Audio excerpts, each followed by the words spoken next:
Hello everyone, I am the last Omnitech, your favorite robot American, and welcome to our next session of OMNI Draws. Hello, Mossy, buddy, good to see you. Audio's coming in loud and clear, looks like we're all good. Just doing some last minute checks, kicking the tires, lighting the fires, you all know the drill. It's been a hot minute since I've done this at all, actually, on YouTube.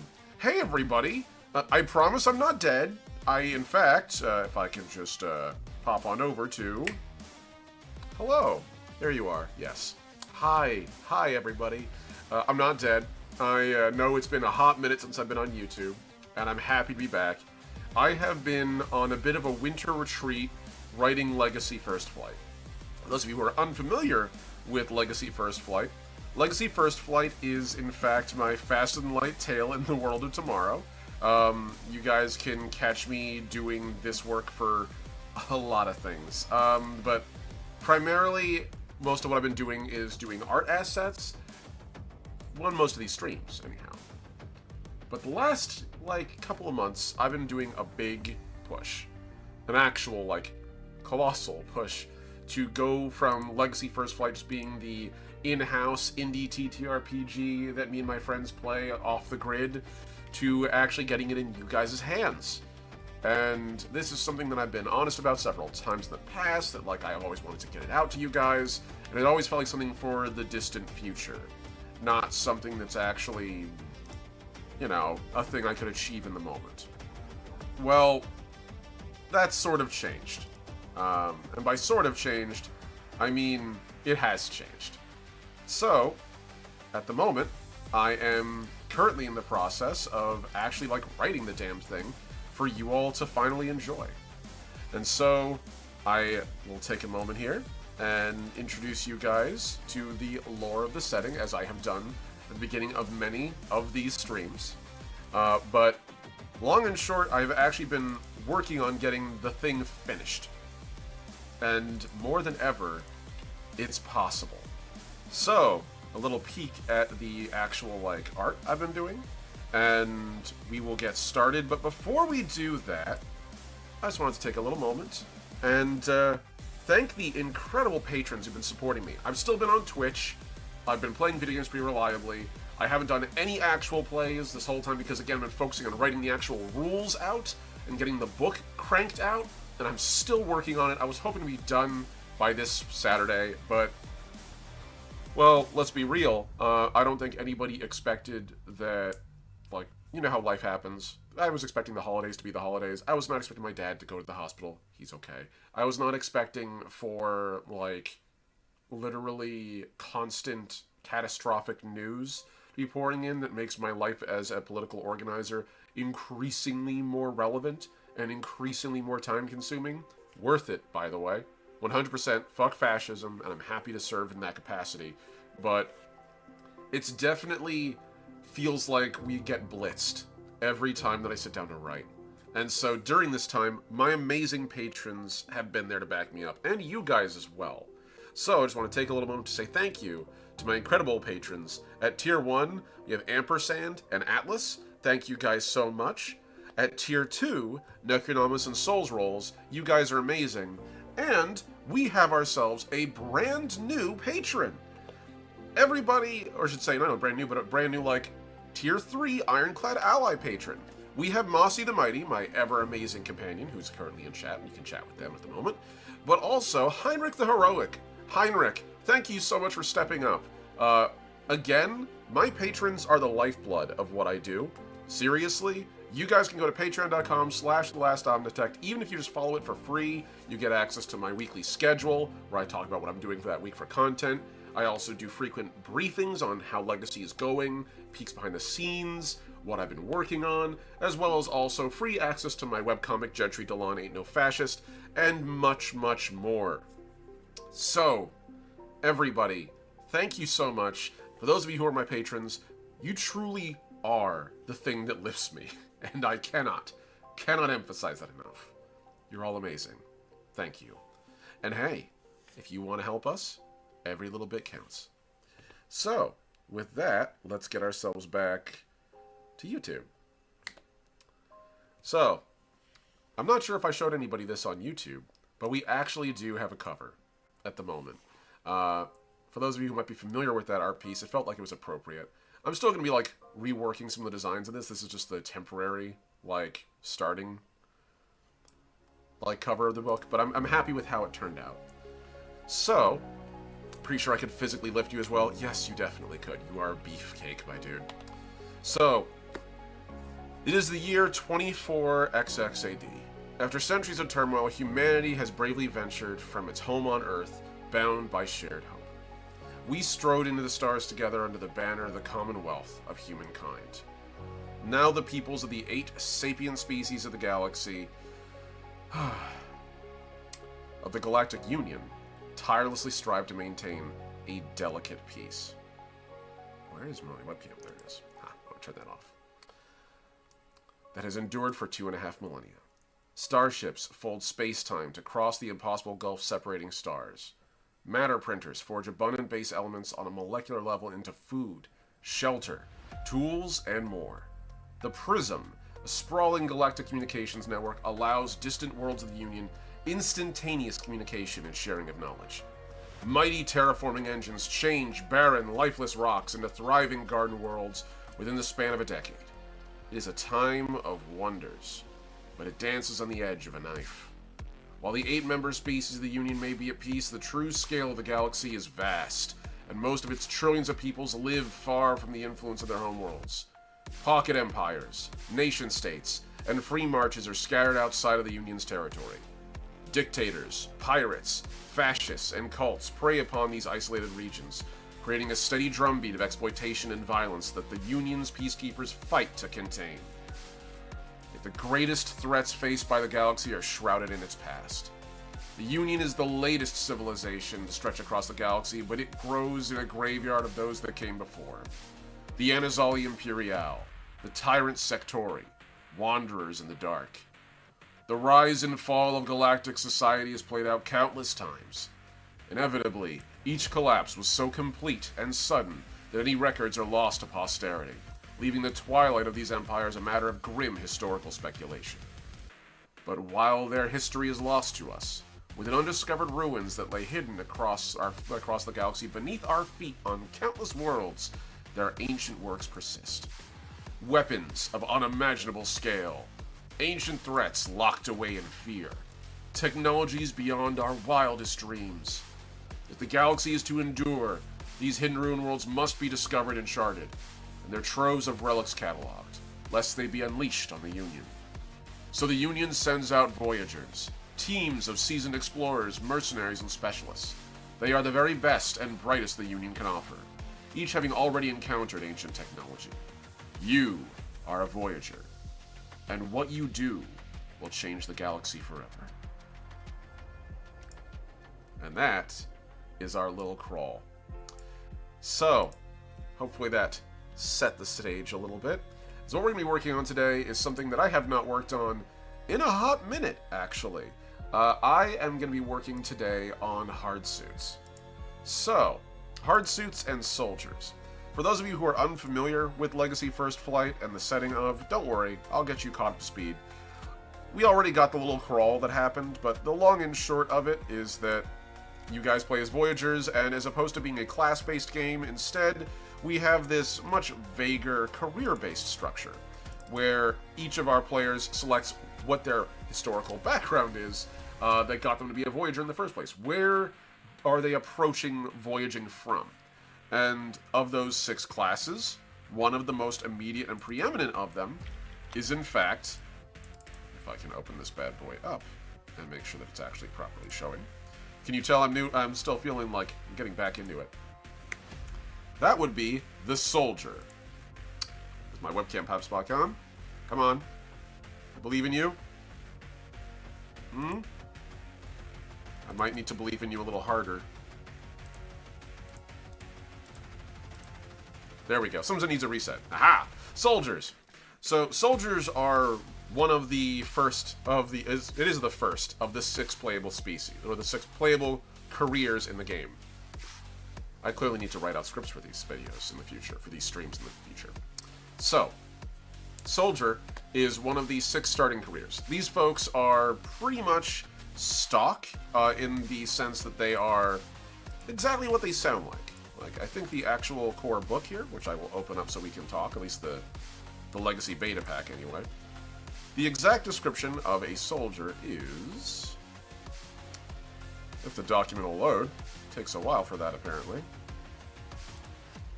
My goodness. Man, the computer is not obeying what it is really making this difficult. Like, needlessly so. Here we go. So, while the job of a Voyager does not explicitly require a capacity for violence, the dangers and threats that a team of Voyagers can face operating on the boundaries of the Union, they sort of all guarantee that soldiers are a common hire. From corporate security officers to formally trained militia or warfighters, soldiers come in all shapes and sizes. Their job, however, is simple: to protect their fellow Voyagers in the field. This can mean fighting off dangerous flora and fauna, warding off pirates, or even engaging the arcane defenses of a ruined world directly when all other methods have been exhausted. To that task, soldiers are authorized to wield the most dangerous weapons in the galaxy and wear even hard-suit-grade armor systems to protect them in the field. This is what makes a career in Legacy so relevant. Careers in Legacy actually define your starting package, in a way. So, unlike Dungeons & Dragons, which confines you to a single class your entire experience, or other games, if we're not going to talk the big D&D, Pathfinder, Starfinder, these are all class-based systems where you select your class and it defines your play experience going forward. Legacy is instead a la carte system of character creation. You make exactly what you want as you'd like. Your careers are just a great starting point. They give you an immediate set of skills and licenses, which unlock different types of play, that you can immediately leap into.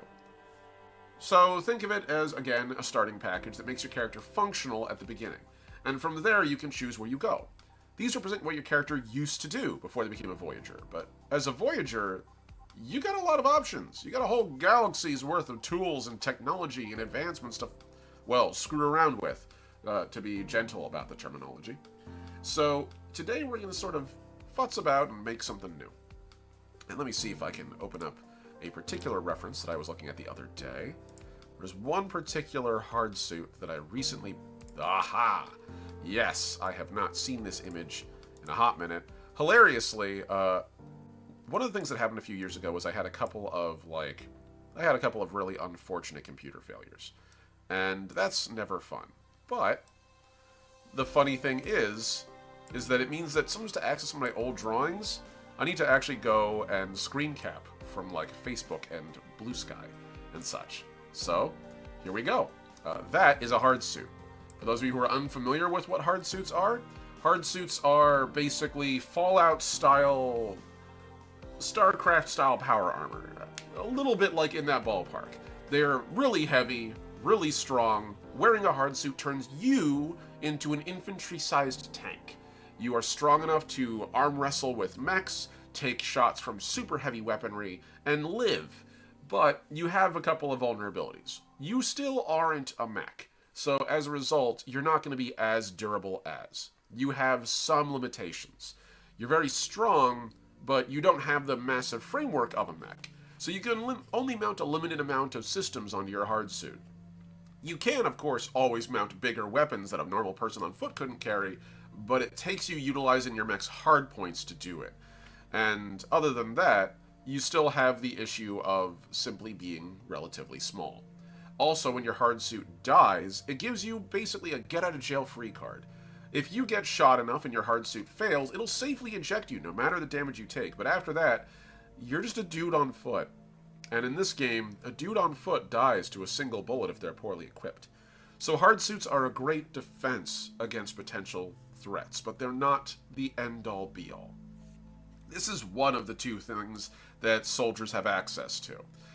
The other thing soldiers have access to is the arsenal. The whole arsenal, or most of it. They have access to a Class 1 license. Class 1 licensing means that they have access to modern-day military surplus. Basically, they're able to buy things that would have been bleeding-edge technology in warfighting a couple of decades earlier. but that's pretty much spread widely across the galaxy and acknowledged as the majority of the more advanced weapons of their era. So let's mess around a little bit with what we've got. I'm going to take a little bit of a doodle here, and we're going to start just drawing some soldiers. Since the goal here, how big is this document? Resized document. I feel like that was ludicrously big. Yeah, there we go. It's like, why is that such a huge brush? Now also, for the record, today we're just going to be vibing and chatting. Missing my smelly Shrikosi every day.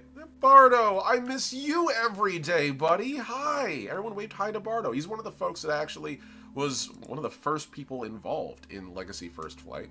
Back when it was called Legacy Storytelling the World Tomorrow. I guess that would technically be... I guess technically that would be Legacy, Modern Legacy Alpha Edition. I guess version 2, as opposed to what we're working on now, which is version 3. It's so good to see you, Bardo. I hope you're doing well, pal. Truly, I hope you're doing well. So, let's get some doodling in here. I want to get a little bit of sketchy. Just a little sketchy going on. So usually I'll choose, whenever you're making a character, you'll sort of choose a species and you'll choose a career. We've already chosen the career for this, which is soldier. And I feel like the appropriate response is that we've already, I'll choose the species for this too, because I'm really just focusing on getting some art made that I can put in the book. And we're going to be doing that today. So, Legacy Edition of Legacy, if you would. Yes, Legacy, before it was Legacy First Flight. It's so good to see you, buddy. I am really, man, I miss you so much, pal. I miss you so much. Yo, I heard you like Legacy, so if you'd like more Legacy in your Legacy. So, soldiers don't need to use hard suits or even bleeding edge weaponry, for the record, and there's nothing saying you have to. Every single character class is a starting package, but those starting packages don't determine everything you get. You can totally go, you know, I don't want to start with a soldier who's carrying, an insane amount of weaponry, or a suit, or a super armored suit or something. I'm just gonna go with, a town guard equivalent. Save my money, build up to bigger stuff. That's totally reasonable. The galaxy is vast in Legacy, and you can have normal, just folks doing security work around a colony. If your colony's, anywhere from, 20 to 100 in, a tiny little outpost, just a dude with a rifle is more than enough, usually, to just get by. And at that point, you're probably going to be mostly settling, personal disputes between people, and also just, vibing, I would dare say. Most of your job is going to be making sure, that any wildlife on the planet isn't threatening any of the members of your outpost. So as long as that's the case, you're good. Healing a broken hand after coming hard off your bike on some ice. Ooh, but in good spirits. Should be back on the bike in a week or two once the weather clears up. That's good. I feel you on that. I've had to be off the bike since weather came in. Since we had all the snow, it kind of killed that, Dad. I enjoy that Omni doesn't have a Shrike player at the moment. He has my Click, which is both described as a Shrike and a Click Carapace. Yeah, I feel bad. We actually had a Shrike player. That was KO. KO Myers, if you're out there, my friend, and I know you are because you're still doing your thing. If you're watching this, or you do watch this in the future, I see you. I miss you. You rock. Klaxon lives forever in my heart. But yeah, no Shrike at the moment. We got an Oraname, a human. I'm gonna go through the full list. Oraname, human, Click, Sylph, also we have an Azali, actually. And there's a potential sixth player, maybe. No, I'm not gonna drop any names. I'm not gonna drop any details, because we're keeping it loose. But when we return to Legacy First Flight, we'll probably have a bigger table. And that's just because, well, I wanted to have a higher quorum. And also, on top of that, this person is really cool, and I really want them at my table. So, a bunch of free time coming up? Yes! I love you, Bardo. We absolutely need... I still intend to run a game for you, for the record. I still want to run a game for us. It's just one of those, I want the book. What I want is I want to be able to send you the book. Which, by the way, that's another part of the big push that's been happening this year. I'm actually trying to get the book published, as I mentioned. And by trying, I mean I have a publisher. I just gotta finish the actual manuscript. And once that's done, that'll be a lot easier to do. It'll be a lot easier to run a game with you guys if I actually have a book to, like, share with you all. Dare I say. And let's give this dude a rifle of some kind. Something nice and long.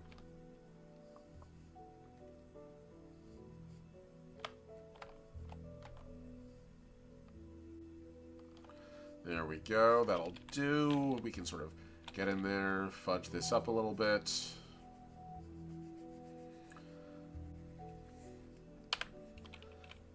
There we are. Indeed, cracks whip. Yes, I want to get this done.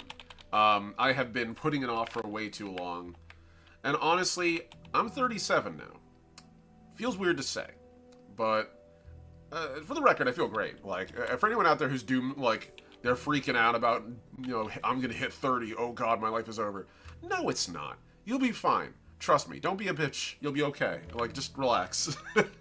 It's okay, kiddos. You'll be fine. You just gotta get through them, which means taking care of yourself.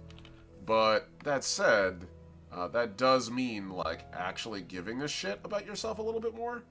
And part of that is me accepting that I need to watch out for myself in the future. I need to be careful about my health. I actually want to be able to, you know, preferably, like, actually live long enough to enjoy the fruits of my labor, you know? And so that means actually focusing on these things while I have a chance. Right now, I have an incredible chance. I have an amazing community. I have amazing patrons. And we're getting there. Also, this little trick I learned recently is super nice.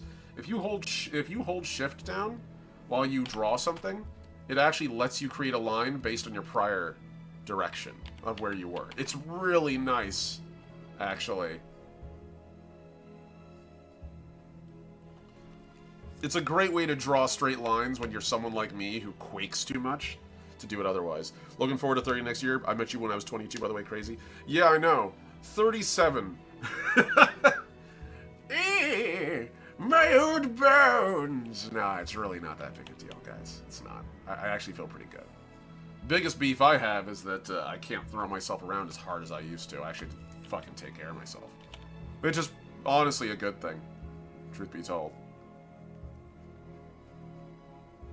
So we got ourselves a nice long rifle here of some kind.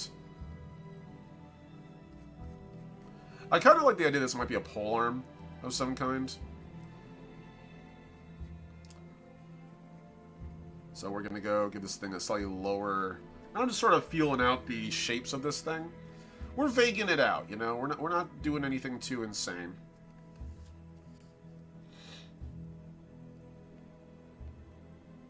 And this is just us, like, getting some sketches in, so it actually, like, looks halfway decent.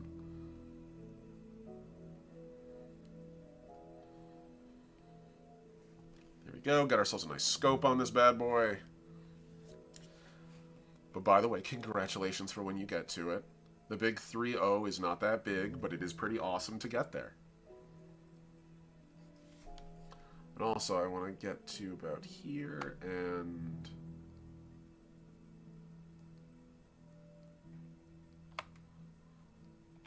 there we go. I'm just going to shrink this a little bit.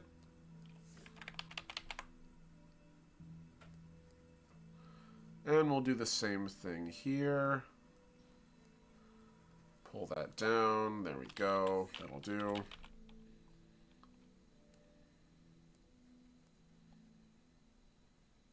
Nice.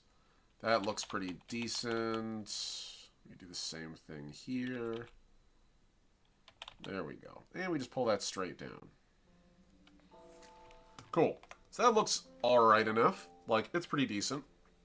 I was having more character ideas for Legacy the other day. You have overtaken the D&D idle character generator in my brain. Yes! Victory!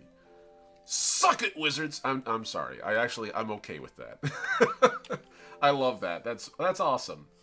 Genuinely, that always makes me pleased when I find out that, like, hey, I really like your game. It's no longer, like, I don't define the thing I do by Wizards of the Coast work. Yes. Lovely. Oh, I have that effect on people. You guys, Seriously. You're out here fluffing me up. Least I can do is pay you. But no, seriously, thank you guys. I appreciate that. I try to make the games enjoyable, and I think the best way to do that is to make them compelling and, you know, take my time when I'm developing. Haven't even friggin' played yet. I know. I can't wait for you guys to get a chance to play, actually.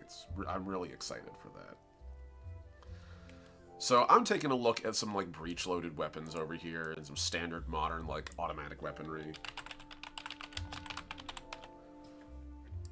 Like, particularly the way that they handle kind of the back of the loading mechanism.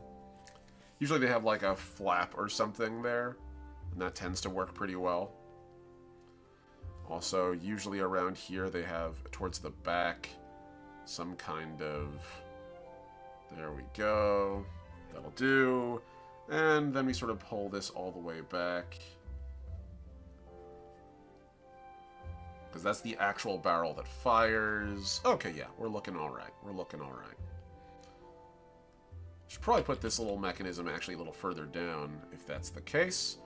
And let's just sort of slope that. There we go. That looks a little better. And now we can put, like, the mechanism down there. Cool.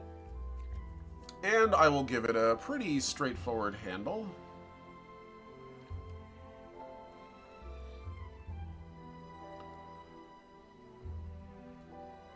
There we are.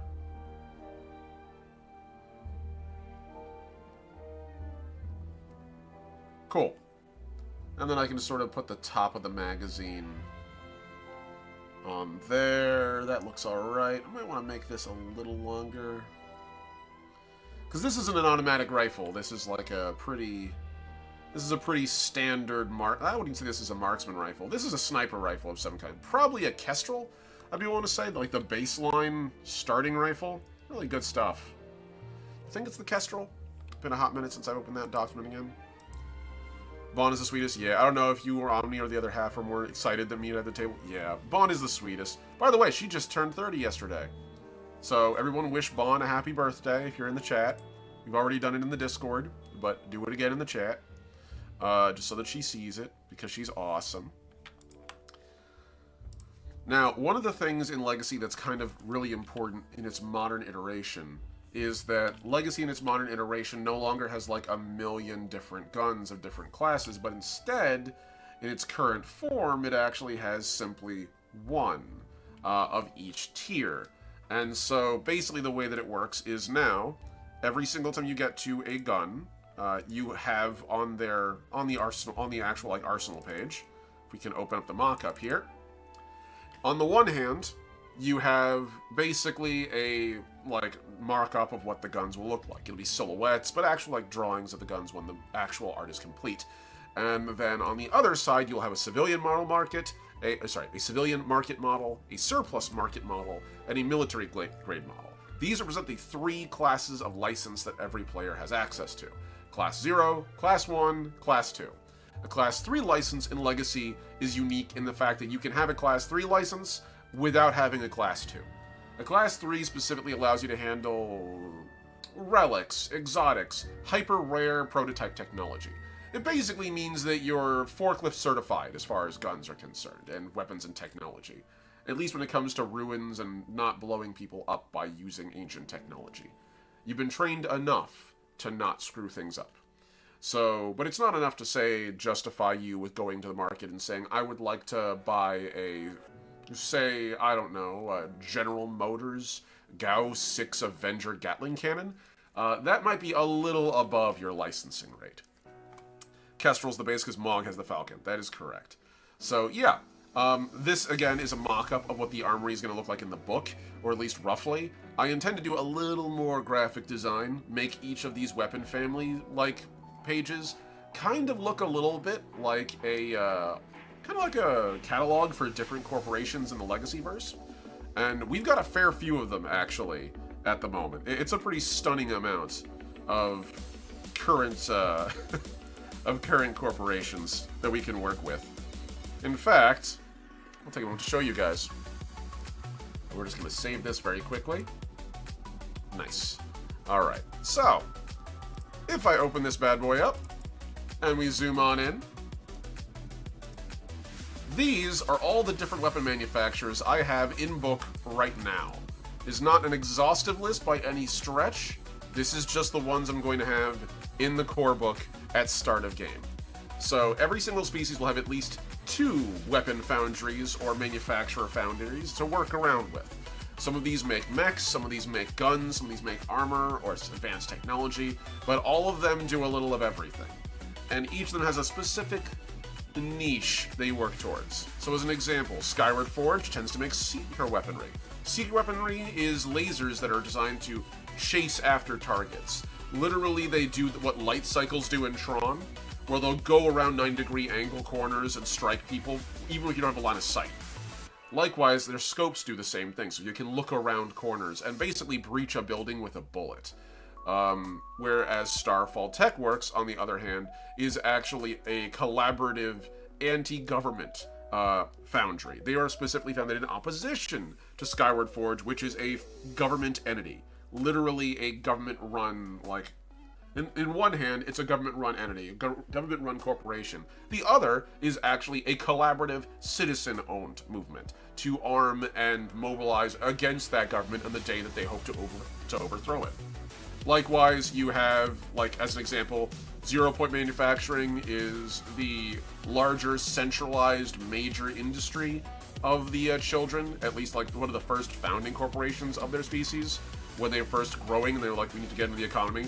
They created 0 Point Manufacturing as not quite a government front, but more along the lines of a government-established megacorp to, like, begin to leverage the capacity.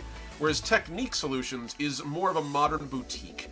They literally are built around the idea of not creating on an industrial scale, but more specialized artistic creations, and etc. going all the way down, including the 3 of the 5 houses of the Shrike they're represented here. House Varax makes impaler weapons, which fire giant spines of metal. House Kant creates torsion weapons, designed to literally lock people down. Think like a bola, basically. It's bolas. You hit somebody with it, it knocks you to the ground. And then finally, House Rix, which use frost weaponry. And again, these are all, like... There's many more. This is just what I'm releasing with the game.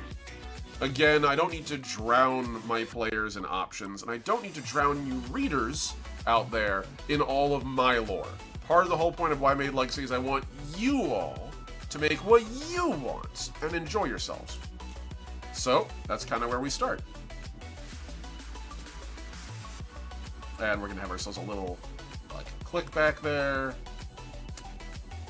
And here we go.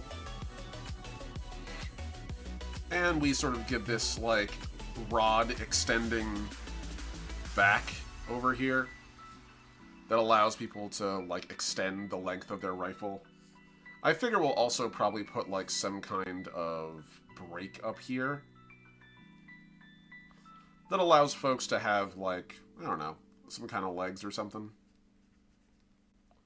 Some kind of collapsible bipod.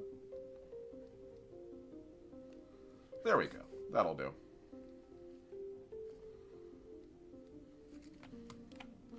So yeah, we got ourselves a quick doodle of a pretty decent gun. Let's get to the actual armor of our soldier here.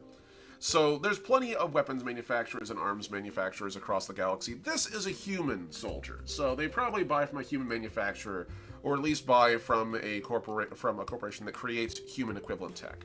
So I'm just gonna roll a die here. I have 2, 4, 6, 9, 12, 15, 18, 20 different species, and look at 20 different corporations, and will you look at that? Almost perfect. I got a D20. Ain't that lovely? So, everybody get ready for the loudest thud you're gonna hear all day. Headset warning. That's a 16. So, having rolled a 16, that's 4 away from the bottom. So that is House Vrax, actually. This is interesting. We have ourselves a human warrior wearing Shrike-ish armor. Ain't that a kick in the pants? So, Let's go with that. The Shrike do manufacture for just about anybody, and the houses tend to do so more than most. Usually, Shrike-ish armor is very brutalist by its design. Very effective, chonky. Most of the plating is designed to literally deflect blows away from the body, but also absorb the impact. It's very uncommon for Shrike-ish armor to not be some kind of, usually, like, heavier, partially motorized affair. The term would be semi-powered armor in Legacy, is what will be used. So semi-powered armor is exactly what it sounds like. So this dude here is some frontier security guard who managed to score themselves some pretty beefy armor. So we'll go with this.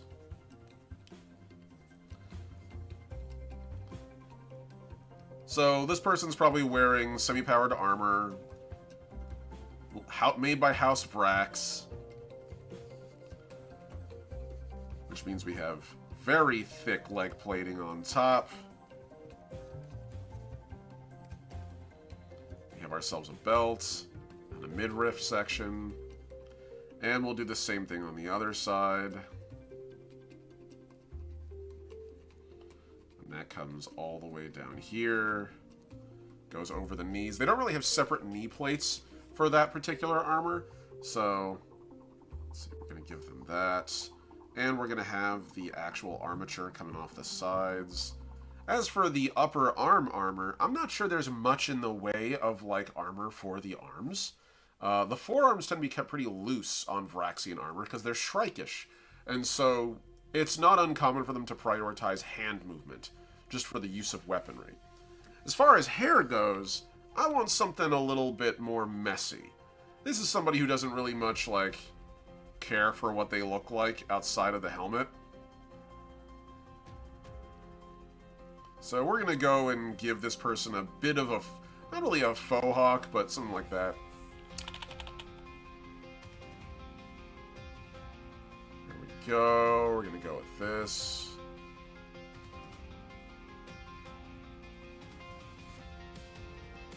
And we're just gonna sort of get around here. And let's get to actually, like, doodling out the face a little bit.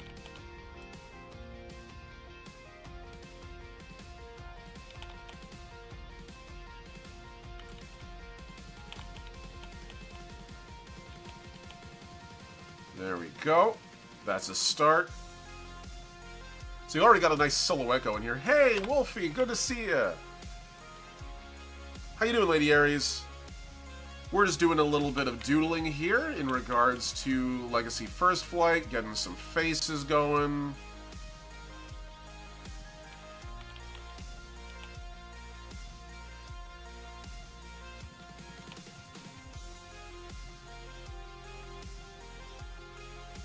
There we are. I've gotten a little bit better about drawing faces as of late, so I feel pretty good about this. We're going to work a little bit on those eyebrows, though. Those eyebrows are real rough. Cool.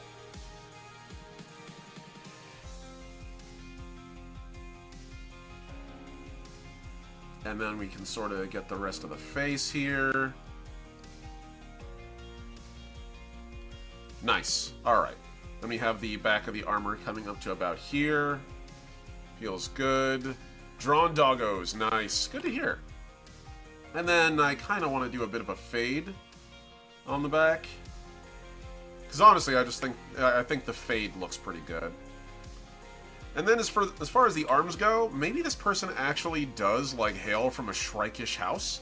And if that's the case, then I would not be surprised if, like a lot of Vraxians, they wrap their arms.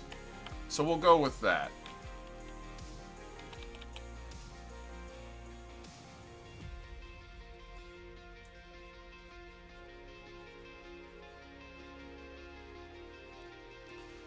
Nice. Alright. So we got a fair bit of what's going on here. And then just going to have it sort of come down a little bit.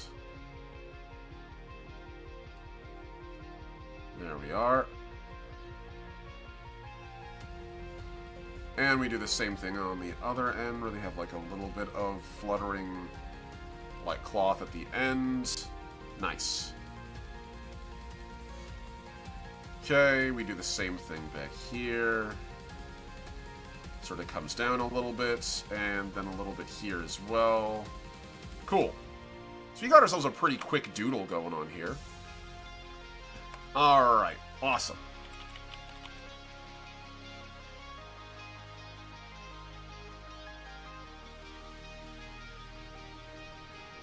So that's pretty good start. Let's add some layering underneath it. Because this feels pretty fine, like, as a quick doodle. I'm pretty good with it. Let's scoot it over a little bit. Now we're going to add some shading to this. First thing you do, grab ourselves a little mid-tone and get to work.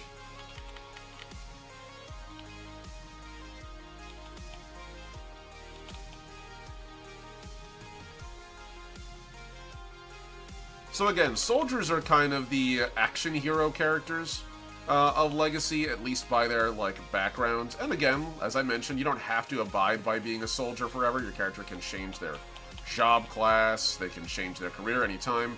Once you become a Voyager, aka a player character, your career is yours to determine. You're not limited by any one like role anymore. You can do whatever the hell you want to do. But if you want to stick on the classical soldier archetype, your best bet? Go with somebody who kicks the shit out of people as a career. You want combat skills, you want intimidation skills, you want good skills with a gun. And there's more to it than just that as well, but like physicality is your bread and butter as a soldier. You experience more stress and physical force than most people will their entire lives, pretty much every mission. If there's a big scary monster, it's your job to get thrown around by it, as opposed to everyone else in your team. If there's an armed firefight, it's your job to be at the forefront so that no one else has to be at risk. And if for some weird reason you're one of those folks that, you know, you end up taking a lot of violent jobs about killing people, then it's you're probably the person doing the killing, if we're being completely real with you all. Here we go, and we're just sort of taking this, sticking this down. Here we are.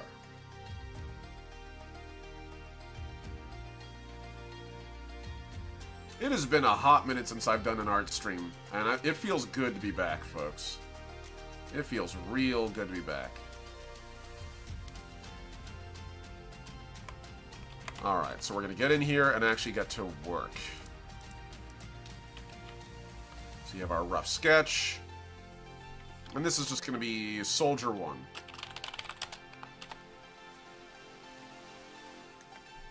Save that.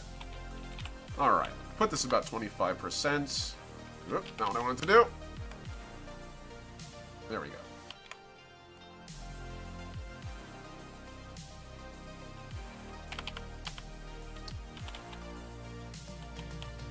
So again, as I will often say, the darkest part of someone's face is actually where their eyebrows shade their eyes. This little area right here, where your tear ducts are, that's the darkest part of your face. If it isn't, then your eyebrows aren't doing their job.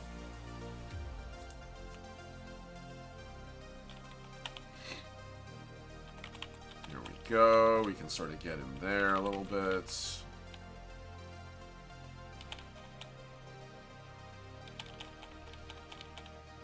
We can add that fade going in. Now again, in the world of Legacy First Flight, a lot of stuff has changed from the modern day. Not the least of which being the fact that your average person across the galaxy doesn't have, like, a normal job. There's plenty of folks in the galaxy who are just working the 9 to 5, but if you're working on the frontier like Voyagers are, oftentimes you work with what you got. And so, yeah, sometimes that's going to mean my skill set is I shoot stuff really good. Cool. Well, that's a workable, marketable skill set.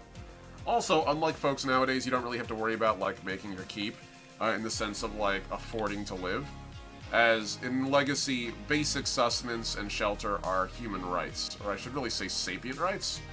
Calling it human is a little anthrocentric in a galaxy filled with life, isn't it? As we just clear this out. But it does mean that, like, as a result, a lot of the roles that we have for our current society are kind of up in the air now. Like, you don't really have a lot of those same old expectations of how things are meant to be. If anything, living on the frontier means you have to discard those pretty much immediately. Life is kind of what it becomes. It's not what you choose it to be out there. Also, as in tradition, you stream and I'm cooking. I mean, of course. It wouldn't be one of my streams if you weren't cooking. Those of you who are watching on YouTube and aren't privy to my Twitch, which, by the way, you absolutely can go to at any point in time, twitch.tv/TheLastOmnitect, and you can, go follow me there. Go subscribe there. Seriously, go follow me. I do stuff there every single week. On Wednesdays, I tend to play video games with the community and relax. And likewise, also, you can always go to my Discord as well, as I do, in fact, have a Discord. So I pop this open and grab you all an invite, which I will put inside of the chat right now. This will last for 7 days. So if you guys are interested, you too can go and join us on my Discord. Right there. The Last Omnitect Discord. And you guys can come and hang out with us as we do streaming and art and hang out and play video games like Helldivers, which is probably going to take over my life for the next few days. Again, because the guys at Arrowhead can't seem to do any wrong and are constantly releasing shit that makes me have to do it. Because I have no self-control. Damn it. Also because I'm making a webcomic. But, for those of you who don't get the joke, on our server, Mossy tends to, whenever we're hanging out or I'm streaming, they tend to cook. Which, by the way, always looks pretty good. Mossy, I expect you to upload a picture of your food if it looks good enough, which it should, because it's your food, to the pictures section of the Discord, so everyone can enjoy it. Do you have enough to share with the class? There we go. Look at him being all professional. I'm trying to be, okay? It's been a hot minute. There we go. Okay. So this feels pretty good. Is it like a decent start?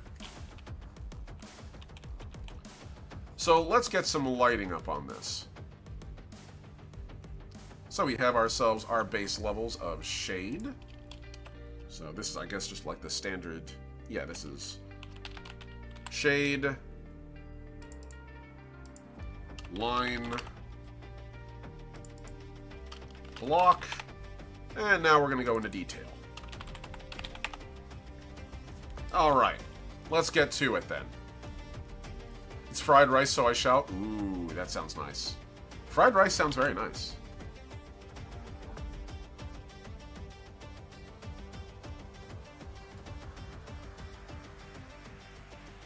There we are, and let's get to our actual, like, sort of facial region and expressions. We're going to zoom in here.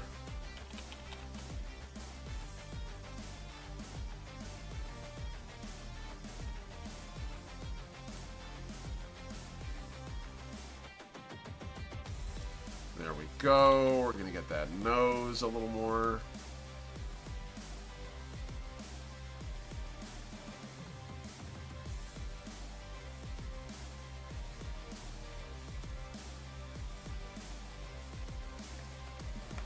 There we go. Proportions are a little better on that. Still a little off, but we can fix that. So just the angle that it's at. This is a tough angle to draw from. There we go. That's more like it. Now her eyes are properly adjusted. We can get in there and start actually blocking out where they're going to be.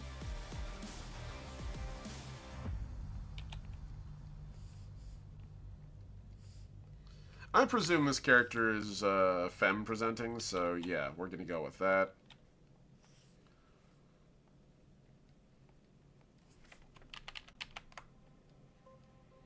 I love the side eye, so we're going to have them looking at you, challenging you with those very, very vibrant eyes. There's nothing that should challenge you quite as much as a character's eyes, especially when you're drawing them, so...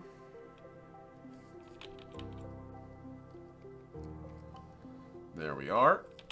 Alright, we can get in here now, sort of get the underside of that there. Cool. That works.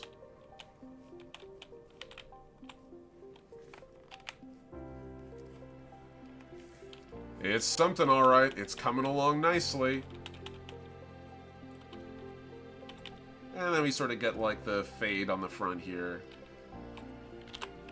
And I'll sort of give that little, like... There we are.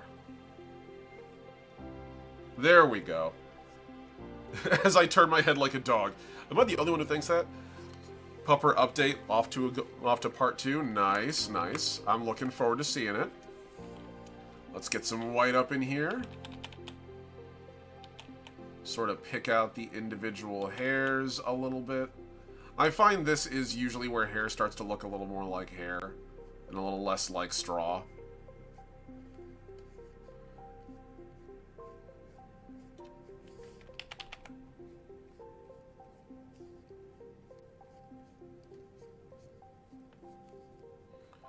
There we go.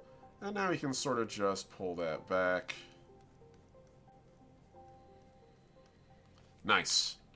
Okay. We'll add some color to that later, but right now it'll do nicely.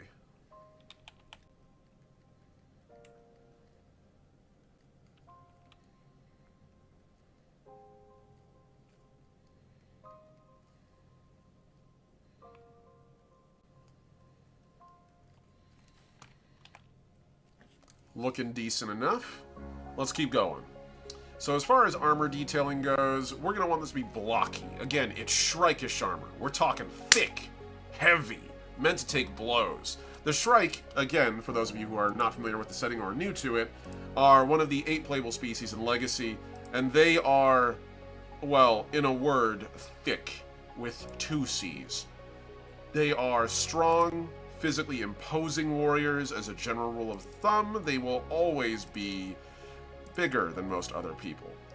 Just generally speaking, the Shrike are themselves roughly between, I would say 8 to 12 feet on average.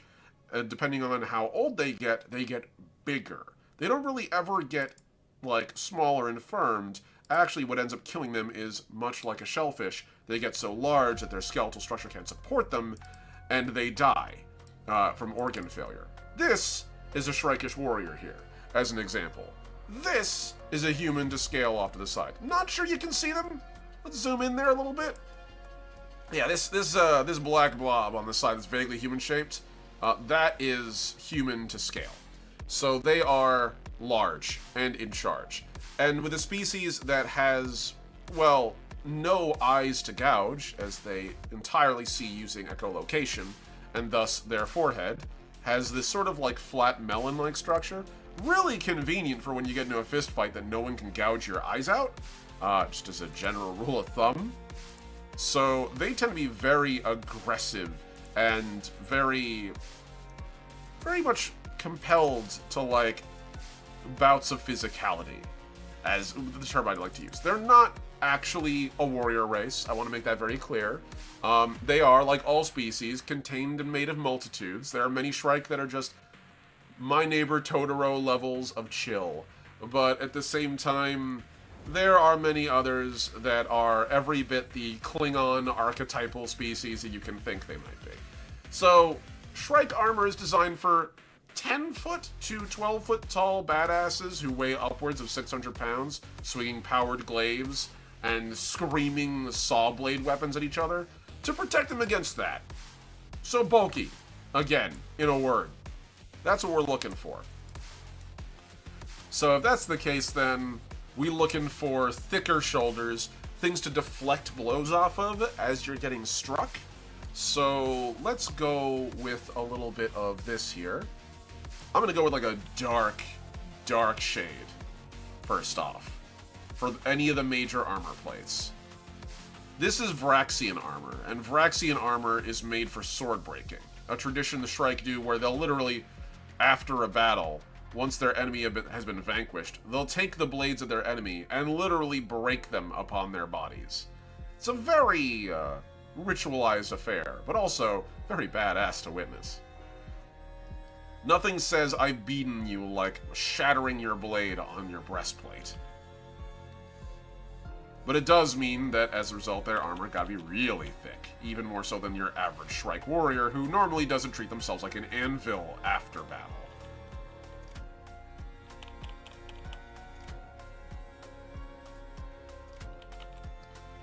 So we got basically all the armor plating sorted out there. General shape.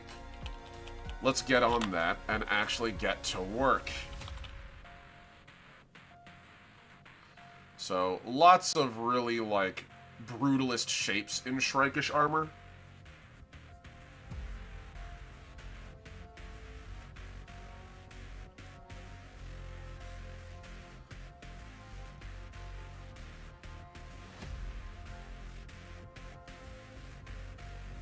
For the record, again, this is specifically for Vraxian armor. If you were to get Scorian armor is actually very pretty.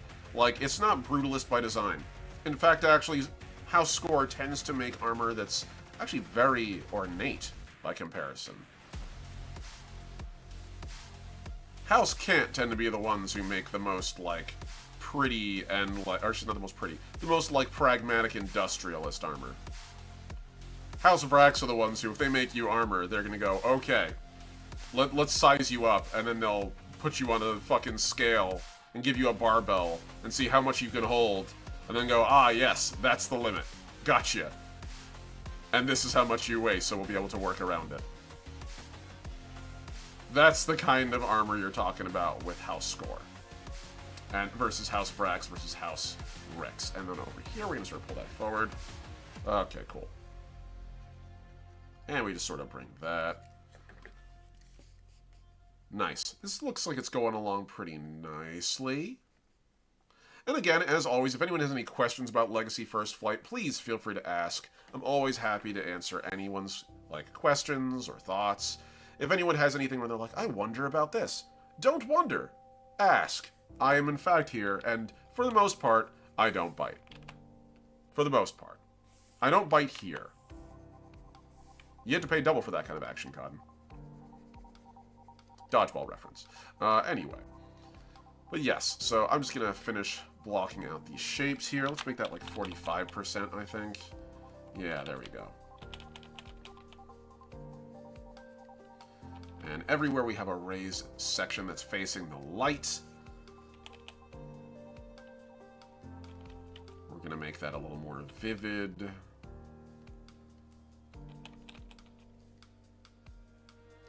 Nice. Okay. So her armor is coming along pretty decently. Whoop. A little more there than I meant to. Here we go. Shrike versus Jockey mech sizes. Similar or massively distinctive? So that's an interesting question.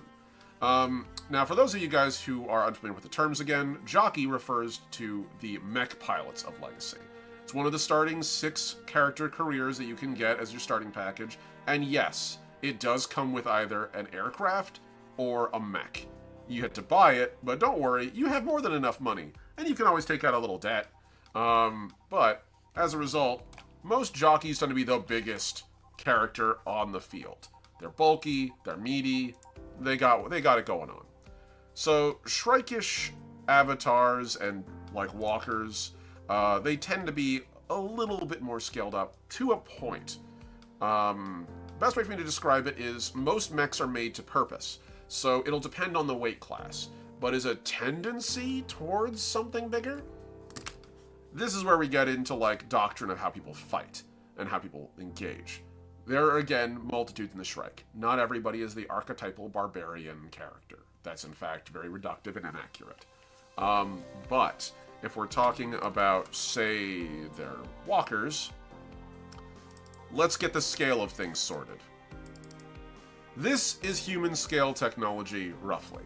So, person at the bottom here, semi-powered armor. This here, a hard suit. This here, your standard walker. Technically it's like a slightly more elite version of a walker, but it's roughly still like traditional walker, foot pedals, arm control sticks. Your average mobile suit-esque arrangement. And then the towering dude to the right, that is an avatar. The most bleeding edge and bespoke of all walkers. Those things you don't pilot with your hands. Those things, you crawl inside of them into a little nestled area called a cockpit seed, where you literally curl up in a zero-G environment and go to sleep. The machine then intercepts your brain patterns and literally takes over your body's autonomic functions, but ports your brain and all of its capacity for calculation through a hardline connection in the mech and turns it into the mech's central nervous system. You go to sleep in a metal tomb, you wake up an iron god. These things are made around your physiology and your anatomy because they become you. You're not pressing a control stick forward to move, you are walking. It is your body now. At least until you get out of the damn thing, in which case you're fine again. So, avatars tend to more accurately reflect the scale and size of what warfare and what is potentially possible in Legacy in terms of, like, the size of stuff. So, if I use, say, that avatar there, Tyrant, as a proper scale for how big a human avatar gets, let's get over here to the right, and I'm going to open up another picture that I've had for a long time. Should be about, say, here. This is a Shrike avatar to scale. So as I zoom this out, that's about right in terms of the size. So let's take that and, whoop, way too small. Holy cannoli. It's not that huge difference. But it's still pretty significant. So that's about right at this size now. That's what we're looking at. Head and shoulders, easily, over the other. And again, these are two avatars of approaching the same weight class. Tyrant, the avatar here, is a heavyweight weight class avatar, and the one to the right is a heavyweight avatar as well. Mechanically speaking, there are distinctions, but in weight class, they are identical. And in potential, they are identical. So, yeah, there you go, Mossy. Hopefully that answers your question. So the difference between jockeys and that kind of thing, their mechs will be of a scale that usually works in the field they're working for. But if you're talking about a Shrike mech versus a human mech, or any other species like the Sylph, the Orname, the Children of Iron, what have you, and you put them pound to pound, usually, yeah, the Shrike tend to build a little bigger and a little bulkier. It just sort of is how it works out.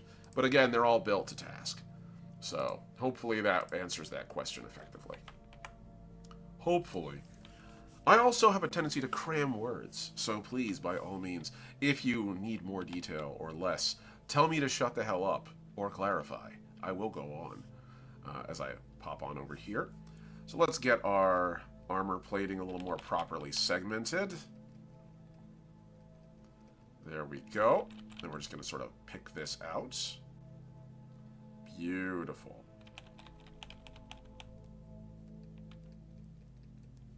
Nice. Okay. Then we can get on the underside of this.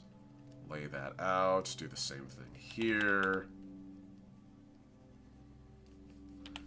Okay. And then I'm going to probably add a little detail to some of these as well, just to sort of help make these sort of come to life a little bit more. But it should work. Yes and no. I was meaning a Shrike in a hard suit versus a human jockey walker. Oh, okay. Trying to get scale of things in your head for that character concept? Okay. So, if that's the case, that picture I showed you earlier of, like, human person to mech scale. So, this is Shrike out of hard suit. And that's human in, like, normal, also, like, semi-powered armor. So, if we're going to take that and scale that to what we were talking about before, roughly, should have that picture again, because I literally just had it. Unfortunately, this is one of those, like, trying to find everything.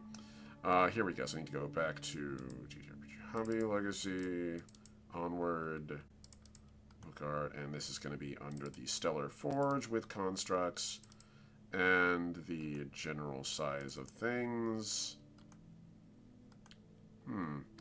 Where did that picture go? Ah, here we go. Okay, so let's scale these down to the correct size then, shall we? As I try to get this as small as I reasonably can. That's almost the right scale. So yeah, that's pretty decent. I'm going to expand that a little bit more. So we zoom in, put the human as roughly the same scale as he is displayed on the right, or on the left, and Wonderful. That's pretty much the right size. So you would still be about like half height. Shrike tend to add an extra. A hard suit usually adds 2 to 3 feet. So if you're a person on foot and you're in a hard suit and you're 6 foot tall, you're probably 8 to 9 feet tall, depending on the class of your hard suit. This is just because hard suits, again, are kind of more of like a Fallout or StarCraft scale of power armor. These aren't a full body suit that just happens to perfectly conform to your size. You pilot a hard suit. It's a teeny mech. You don't use your bare hands in a hard suit. You use a control stick that controls a mechanism that controls a robotic hand. And your feet literally sit on a pedal arrangement that moves the lower limbs. So, like, you are not fully armored as much as you are removed one tier. So even in a Shrike's hard suit arrangement, Shrike is a baseline or almost as big as a hard suit from a human perspective. So a Shrike hard suit would be just a little bigger than a normal, like, human hard suit, more or less. So still about navel height on your average walker, if that makes sense. Hopefully that's a little closer to what the question you were asking was. And for a click in the other species, it's roughly the same thing too. As a general rule of thumb, even though there's a lot of body diversity in Legacy, and there's a huge amount, mechanically speaking, I don't see much benefit in like dramatically changing the size of individual species relative to each other's technology. It turns out a hard suit has a very specific function, and there's a certain point where like extra size doesn't really benefit you. So they just don't do it. And then we just sort of do that bit there. There we go. So now we're getting some good blocks here. As I add a little extra detail.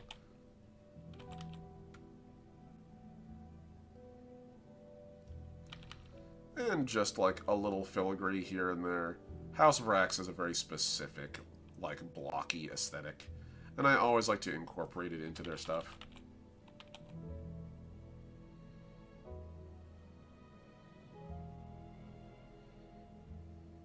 Here we go. As we work this way. Glorious.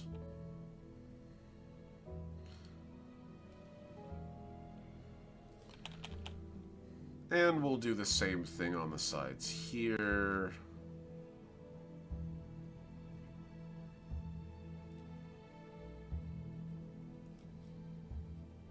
Not that it'll be very visible at a distance, but I know it'll be there, and that'll make me feel good.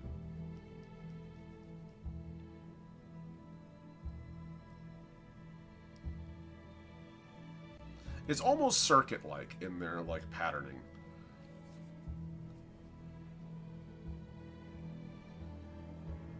There we are.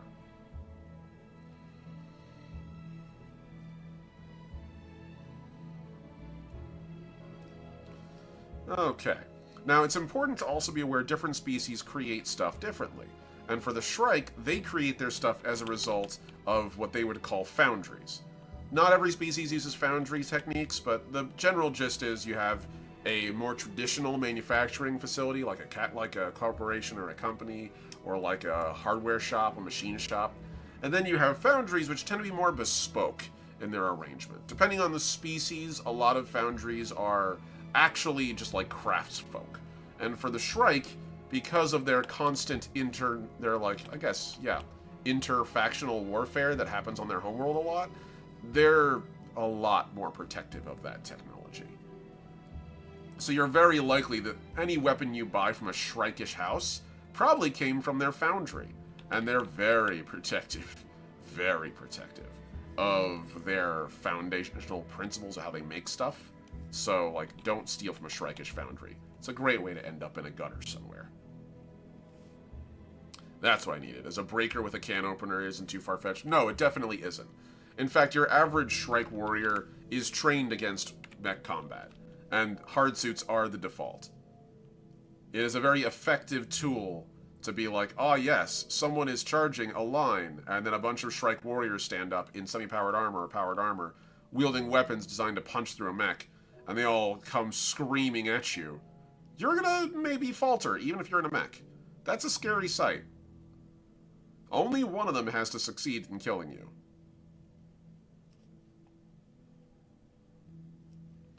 Let me do the same thing here. Gotta get that filigree. Let me do the same thing here. Cool. That works. Be a little more visible from this angle.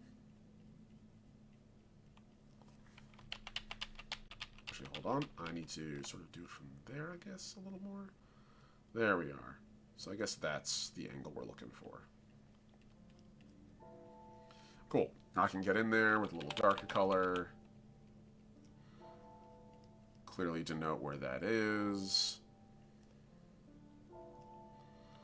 And then we do the same thing here. And just like that. It's very clearly got grooves in it now. Hooray. Okay. We do the same thing here. Pop on over.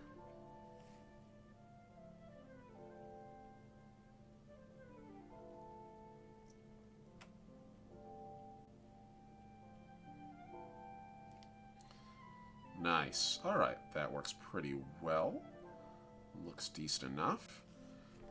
Then we get in there with that black again. Massive double-bladed axe, different mods for each blade is an interesting thought experiment. Oh, for sure.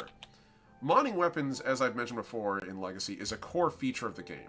This isn't Dungeons & Dragons, where everybody gets the same 15 weapons, and then, you know, it's just, oh, this is your +1 magic sword. Legacy, instead, is built around the concept of your weapons are all meant to be tinkered with constantly. You are the ones that determine your weapons, not some ancient foundry or, like, some old wizard in a hut. You determine what makes your weapon special. And so, as a result, yeah, like, having a Shrike who has, like, a battle axe that they've customized out for different targets based on what they need, and so they'll swap out their gear and the blades, yeah, that is absolutely on par for, like, what is expected in Legacy as a rule of thumb. And let's just sort of mash these together a little bit more. You don't need to, but I like to. Sort of helps. And then we do the same thing here. Nice. Okay. Not too bad for a quick doodle, I would say. Let's get the underside of this here.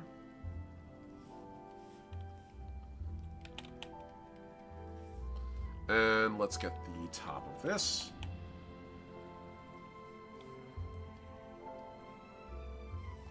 Nice.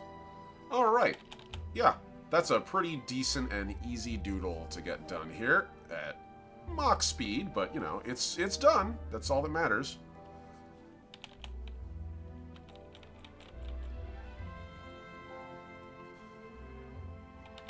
And we're going to go over all of this in a little bit with a black wash to sort of just make it a little bit more obvious, like how dark it is, and allow us to pick out some serious detail,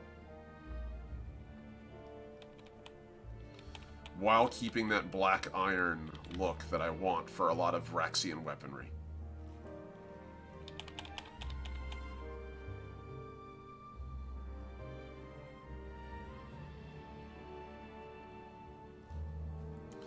Nice. And then we just sort of get this over here. Now again, you don't need to belong to a Shrike house to get a hold of Shrike armor and technology. This is just the way that things work in Legacy. I can buy gear from anybody if I have the coin and they're willing to sell. And most of the larger manufacturers in the galaxy are willing to sell at a certain point, regardless of what you might personally, or who you might personally be. It's a big galaxy out there. There's a lot of good reasons to sell.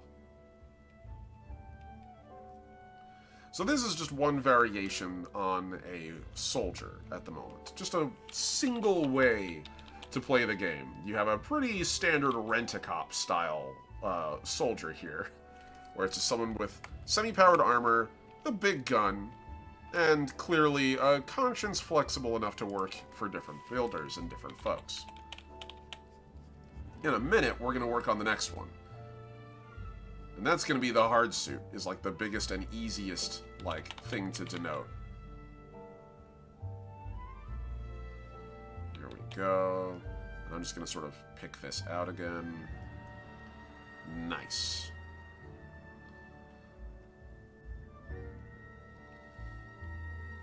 Alright, cool. That works. And I'm going to get in there with a little bit of lighting on the edge. And we're just going to pick out those details again, just to sort of show where light reflects. Nice.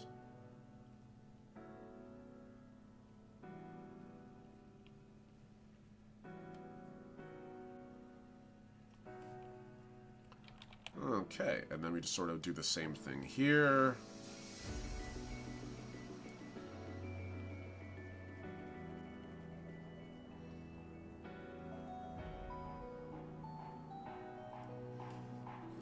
And let me do that here.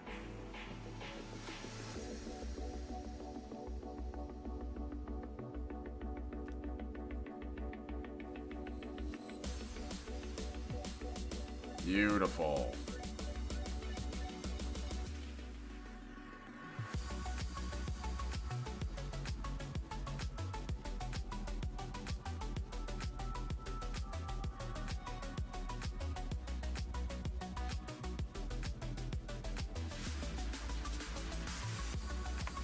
There we are. That feels pretty good there. In terms of our aesthetic, I think this matches pretty much what I want from Vraxian armor. So we're going to do 2 doodles today. 2 doodles. We're going to do this soldier, and then we're going to do a hard suit. And I want to do an Oraname hard suit. I have not done one of those in a long time. I think it's a very funny image of an Oraname in a hard suit being the scariest person on the battlefield. And I'm sure they would find it less funny because they'd be living it. But I think it'd be a very cool visual, like, approach. So we're going to do that.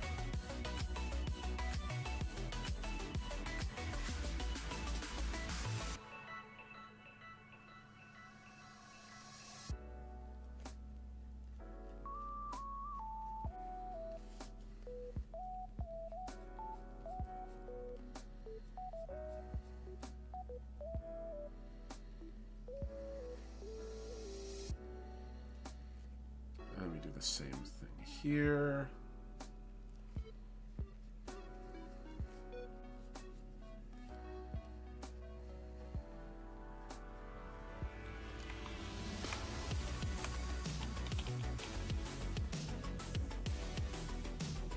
And then all these beveled edges.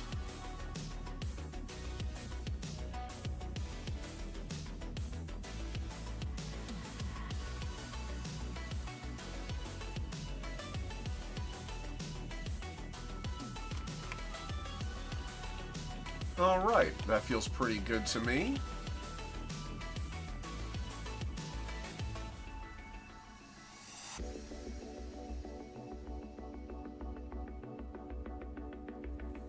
Nice. Alright.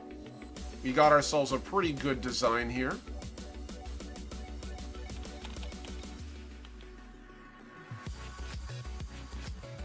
Let's add some color very quickly to this before we move on to our next bit. And I feel like at this moment I can make a promise very clearly to everybody who's listening. In case you ever wondered, I will never, ever, ever use generative AI in any of my works. I draw way the hell too much on stream to ever do something so much of a heinous betrayal to you all. I rather like my art. And I rather think humans deserve to be in art. And I say this as your favorite robot American. I like robots. Not fucking whatever the hell generative AI is. That ain't a robot, that's a digital scab. And we don't support that shit here. Food pick in the Discord. Let's go. Good stuff. Alright. As we just sort of put that here. And also a reminder, we'll be returning to doing these streams at least once a week moving forward. Was, you know, with, like, obviously some caveats. I'm allowed a life, and occasionally, like, shit just happens to not be possible that week. But as a general rule of thumb, that is the goal. So, just keep that in mind. If you didn't make it to this week's stream, usually you can bank on every Thursday, roughly around the same time, about 12:30 p.m. EST, I'll start a stream. Let's also get some segmented armor on here.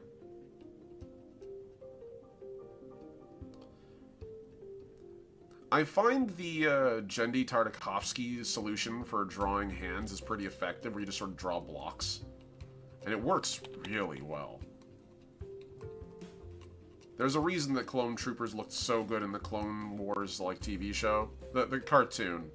The non-digital cartoon. The actual like 3D animated one was still great too. Actually, legitimately, like if you haven't watched it, go watch it. It's great.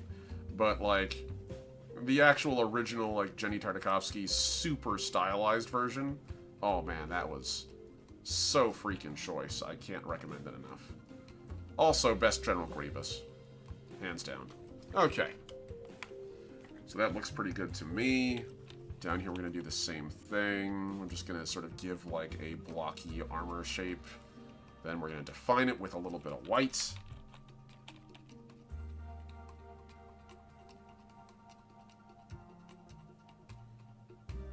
There we are.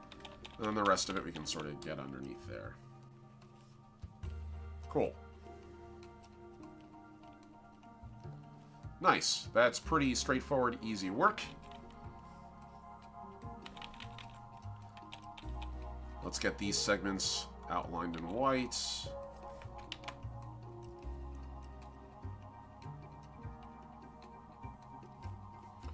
Do the same thing here.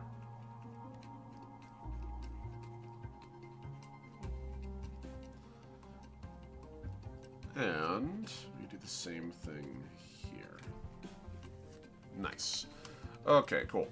So we've got all that more or less handled. Feels pretty nice. Let's get some color up in this. I'm thinking we'll do a red, I feel. That's pretty good.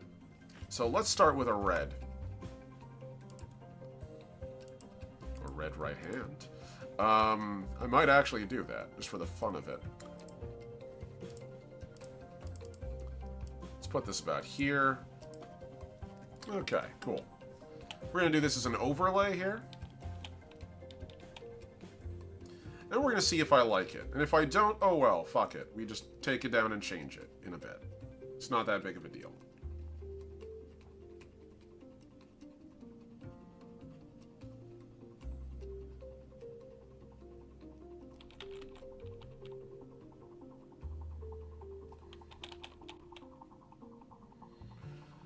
So yeah, we're just going to go with like a standard red paint job here. Nothing too crazy.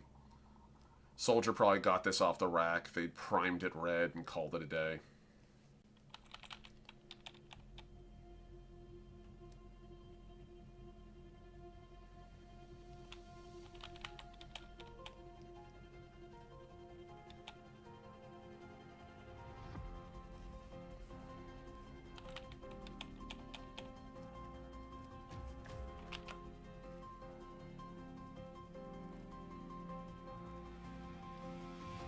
Let me go down here.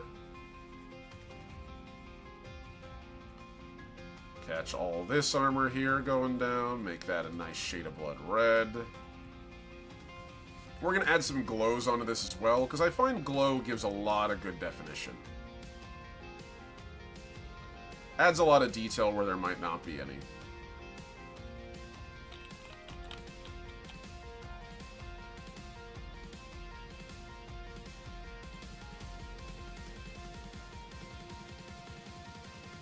There we go. Goddamn, the red pops right, doesn't it? I love a little bit of red. A little bit of bold red goes a long way.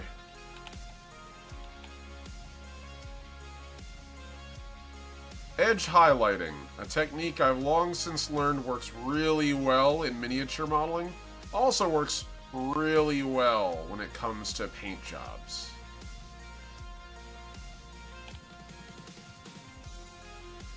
Generally speaking, if you want to denote the edge of something, a bold color with an even bolder outline tends to help immensely. And wherever light is strongest, that's where you'll want to apply it.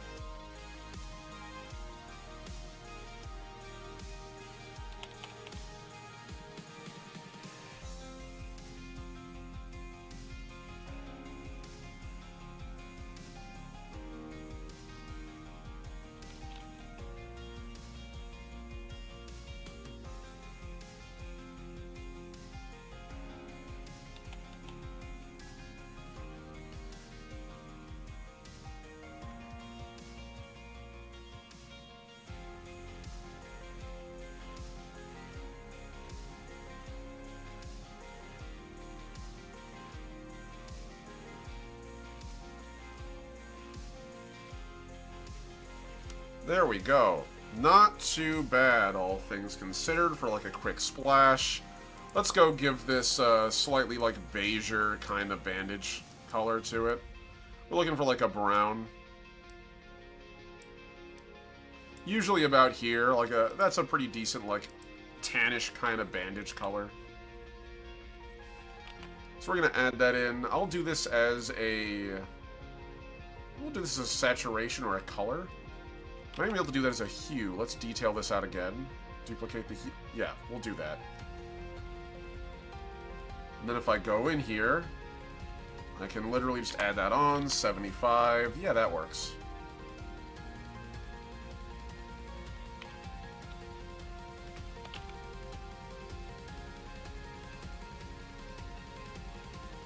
Do the same thing here.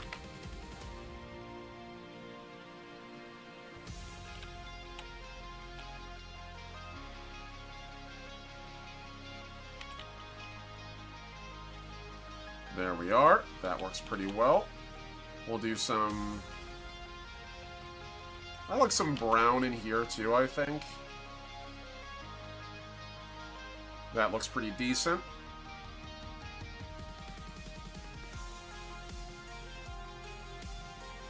There we go. We can add a little bit of brown underneath. Get that undersuit looking a little bit like that. That looks pretty decent. Okay. And now we can get purely to the color of the body, but one second. I missed a panel. Important. You don't want to miss that.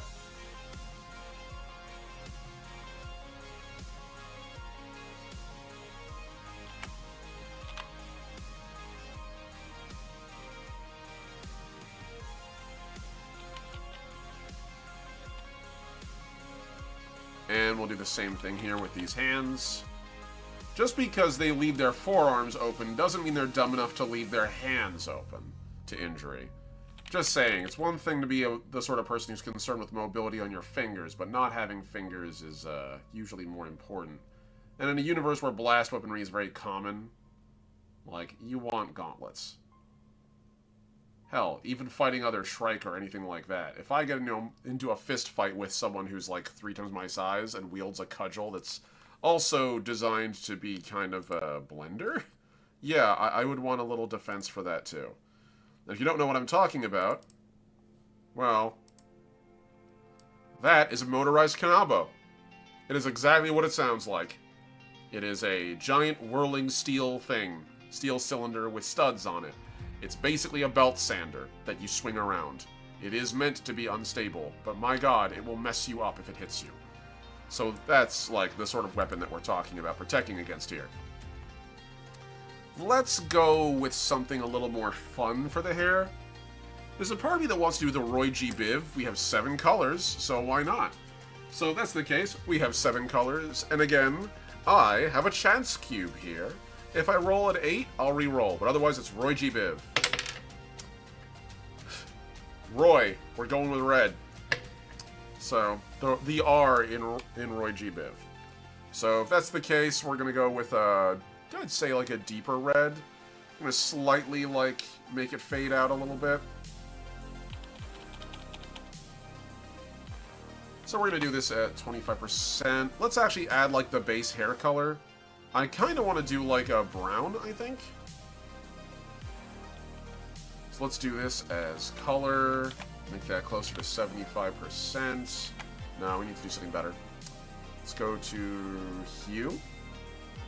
A little more like it. Okay, yeah.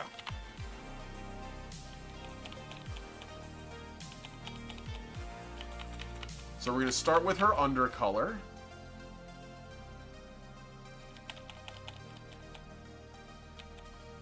So not quite like fully brown yet, but something nice.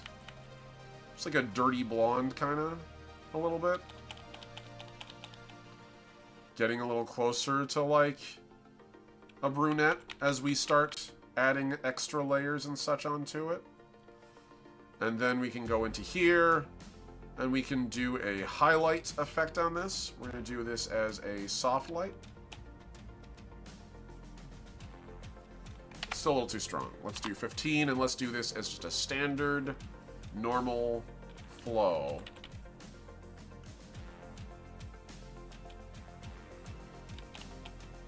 And towards the edge, we're going to have our highlights. There we go. And then towards the top, it'll also have a bit of a highlight as well. So no red roots, but definitely more of a red highlight. Now, I realize that hair doesn't naturally take on this blood red color, so we're going to go and add a little more of a pinkish hue to it, as that's usually how it'll appear on an individual hair level, especially when you start getting to like the edges where things will begin to fade.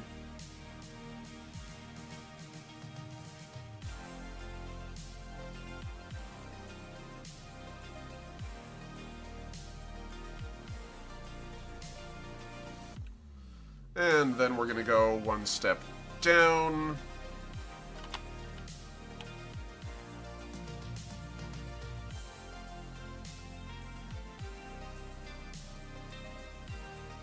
And then the further away we get from the center of the hair, the more we're going to desaturate this.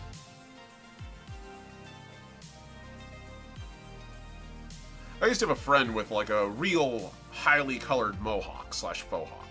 So it really was very striking. This is kind of my homage to them for a minute.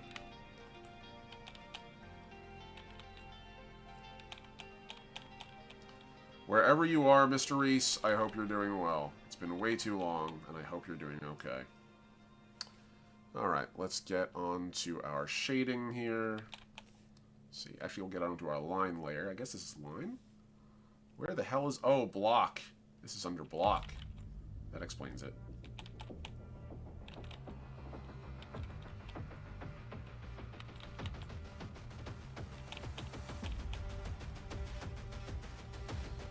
There we go.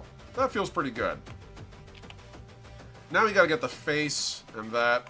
We'll just do that fast. I'm thinking very simple again. We'll kind of go in like a ruddier beige. Usually for face, you choose like a shade of orange or peach and you go from there. So let's see about this. We're going to do this as a color, probably a hue in this instance. There we go.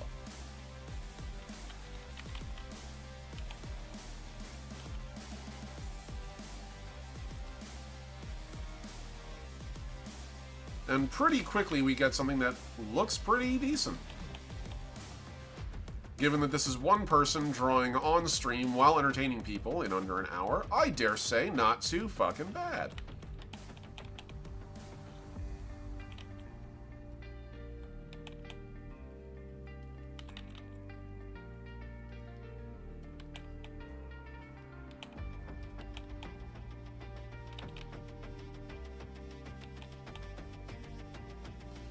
Cool, so this is a good start. Let's lighten that a little bit.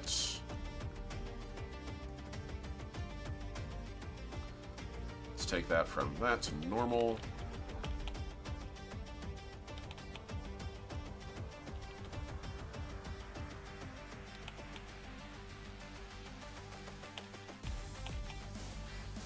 A little bit of a color splash here to sort of perk her up. Then we're going to go from that to a ruddier red. Usually I find this is where we start getting like into actual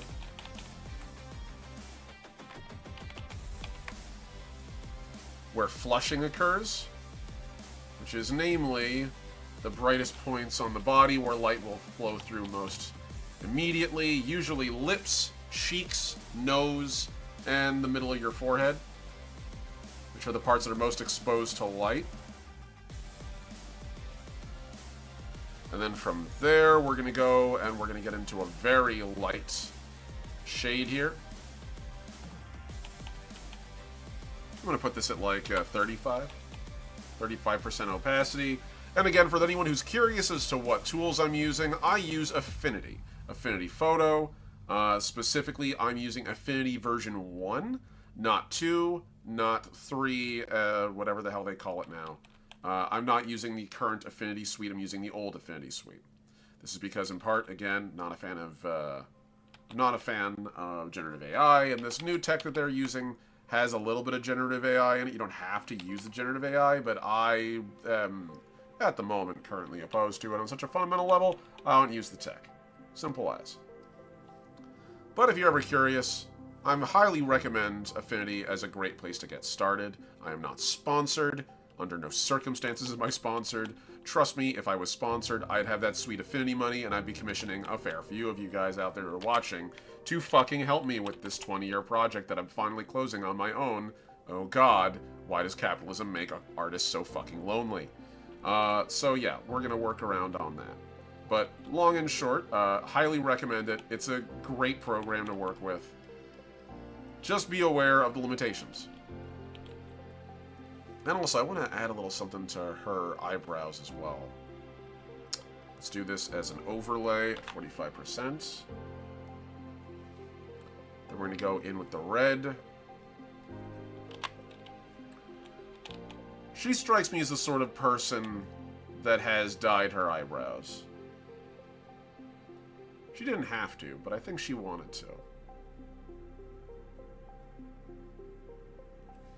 Let me go in here with this.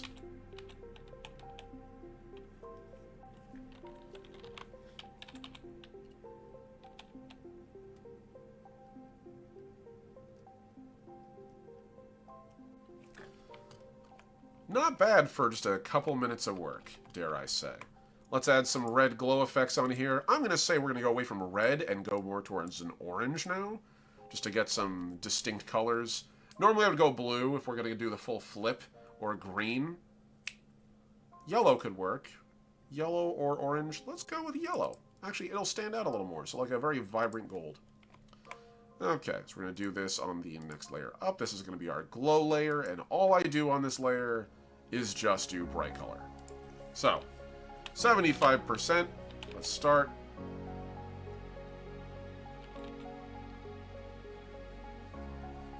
This is a great way to just get some immediate color and a little bit of depth into a character design, just out of the gate.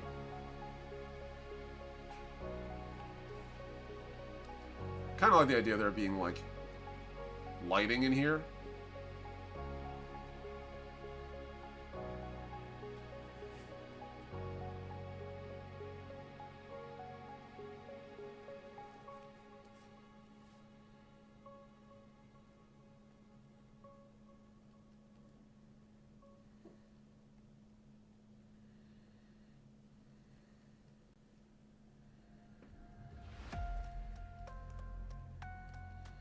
Just to denote the actual depth of the armor. But the armor is deep enough where you can have lighting recessed in it like that. Yeah, that looks pretty good.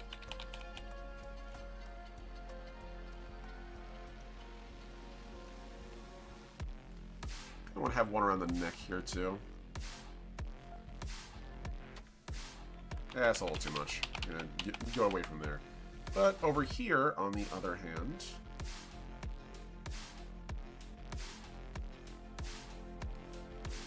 not bad, not bad.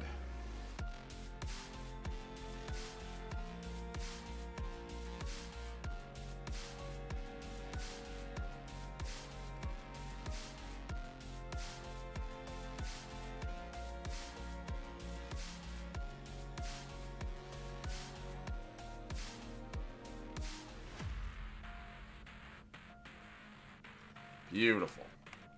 Yeah, that went really fast, really effective. It tends to work pretty well. Gets us a little bit of an opportunity to do some edge highlighting here.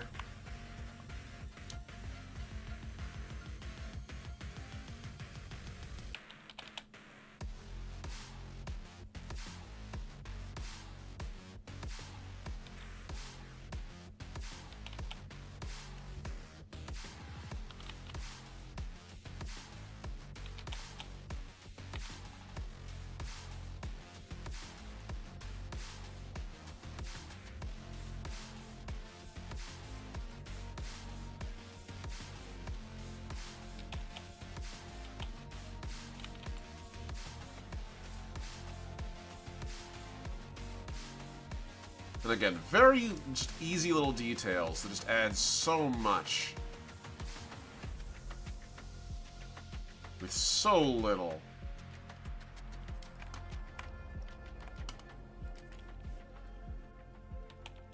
Already I now have the implication of shapes that weren't there, just in the armor, ready to go. Good God, I love being an artist sometimes. It is so fun.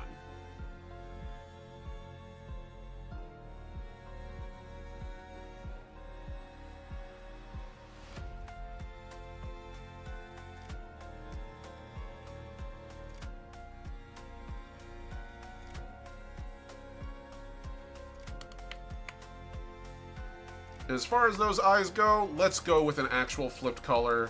I'm feeling a blue.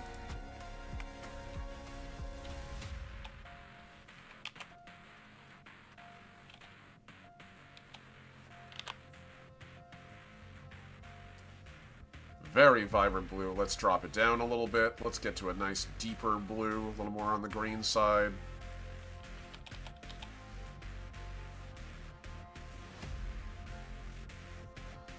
Go. Now we can get into that more robin's egg blue that most people tend to have.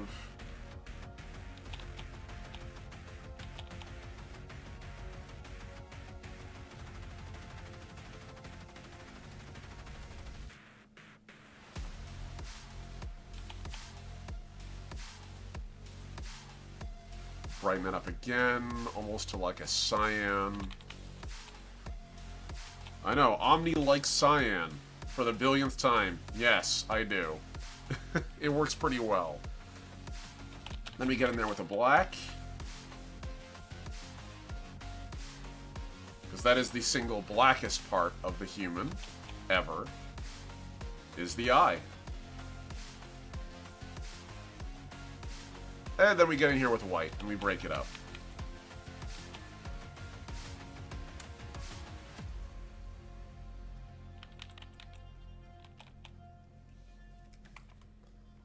And there we go. Not too bad for just an hour's drawing.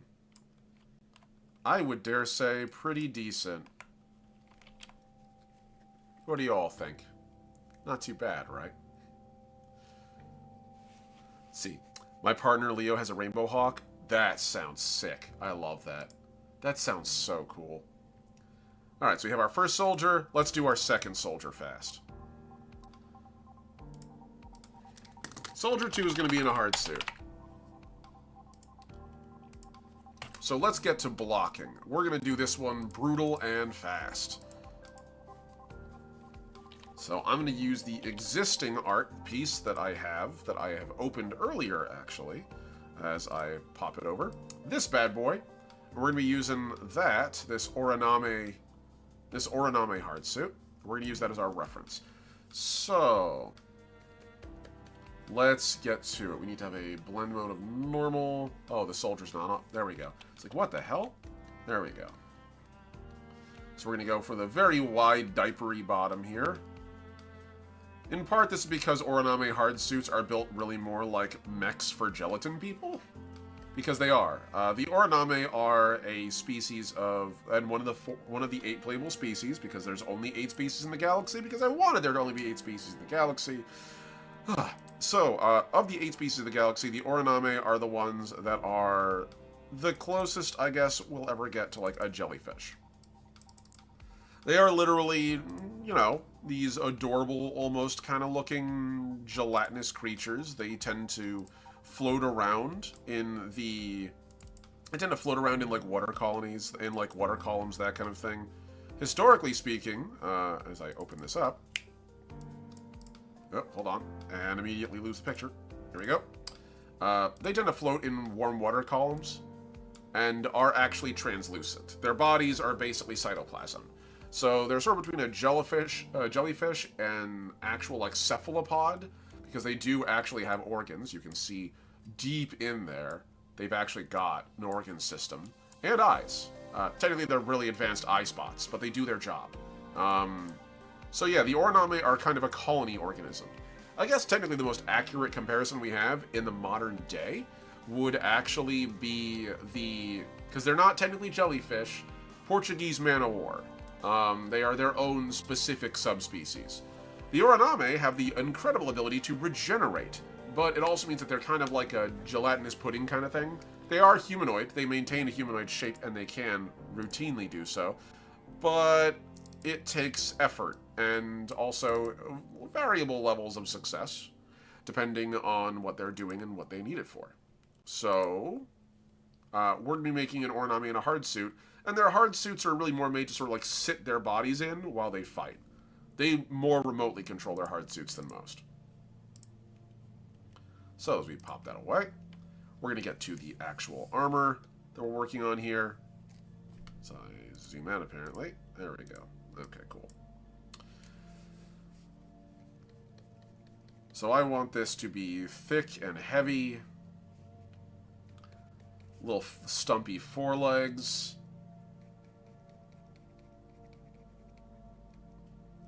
And their feet are literally like platforms that they stand on. Here we are. Hope everyone's doing well out there and having a good day so far. I know that a couple folks from my Discord were saying they weren't well rested. Well, I hope you are feeling a little more rested now.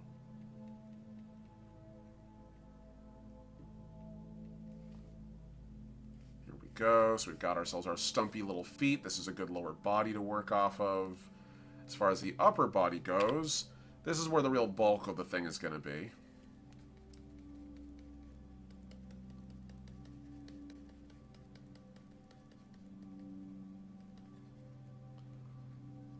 It's got this real hefty upper body. Real kind of stumpy shape to it.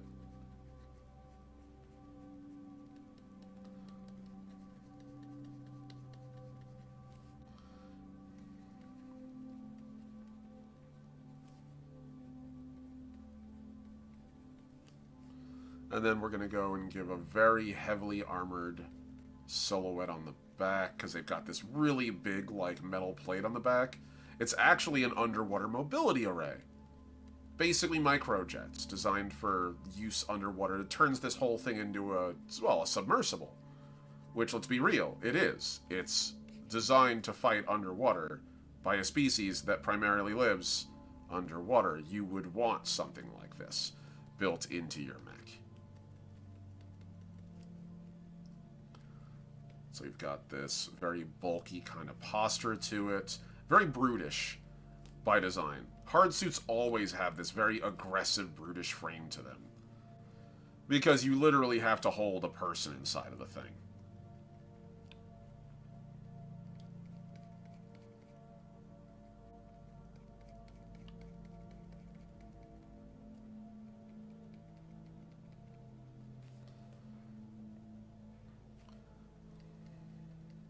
We're going to sort of do the same thing here. We're going to foreshorten this limb where we can, how we can.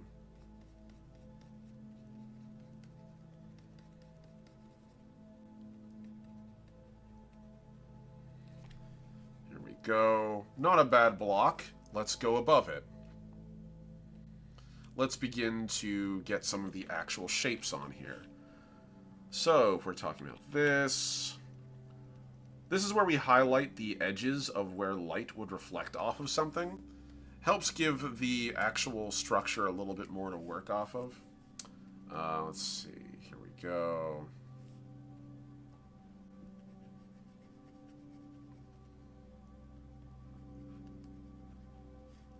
And then we can sort of just take that down over here.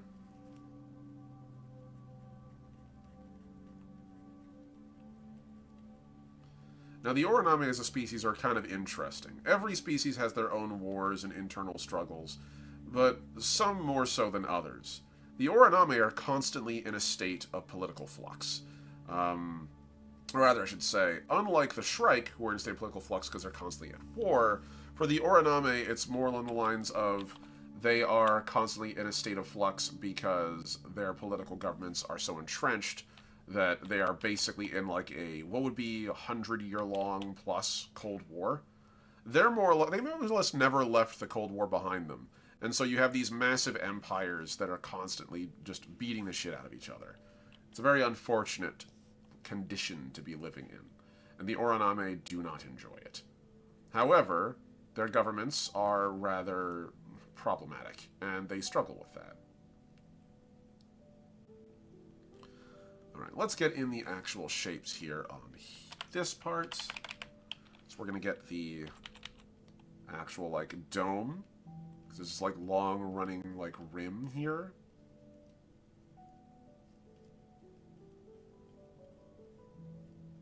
There we are. It's going to come to about here. And then that sort of comes out to about here and then scoots up. We do the same thing here. And it scoots up as well. Beautiful. And then we have the top of this. And then we get the head itself, which is kind of disc-like, actually. This is literally the can that the Oraname sits inside when they're inside of a hard suit. It really is practically a mech. Some species are a little more direct about the armor part than others of hard suit. There's no, like, requirement for it to actually function perfectly like armor. And again, every species has their own design schemes. So, like, for some species, it just makes more sense for their machines to be more automated, even their armor be more automated. For others, like the Shrike or humanity, they like their armor with a hint of armor. They like armor with their armor. What a surprise. But for species like the Oraname or the Click, who aren't maybe as physically, like, adept as a lot of humanity is, yeah, it makes perfect sense to just, like, be in a giant metal shell and call it a hard suit. As long as it roughly does the same task, they're okay with it.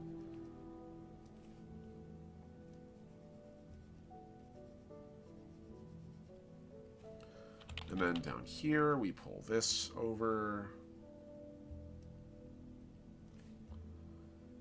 Cool. So we've got, again, a pretty good block going of what this is going to look like. Down here, I'm going to have the jets kind of sitting around. And then this sort of comes around to become this large, rounded shape.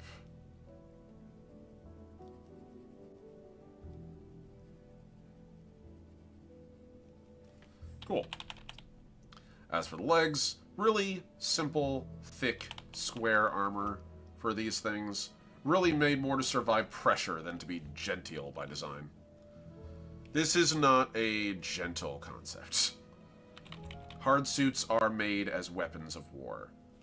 Some originally were designed for things like, say, maintenance in particularly hostile environments, which is why hard suits have, in certain cases, an industrial application, which is why, by the way, engineers in Legacy, if you're getting started as an engineer career, you have access to hard suits too. You're basically trained on the same tech. It's just the difference is one of them was more of a forklift than it ever was a weapon of war, but, you know, same principle applies. If you get the right weapons training, it basically is.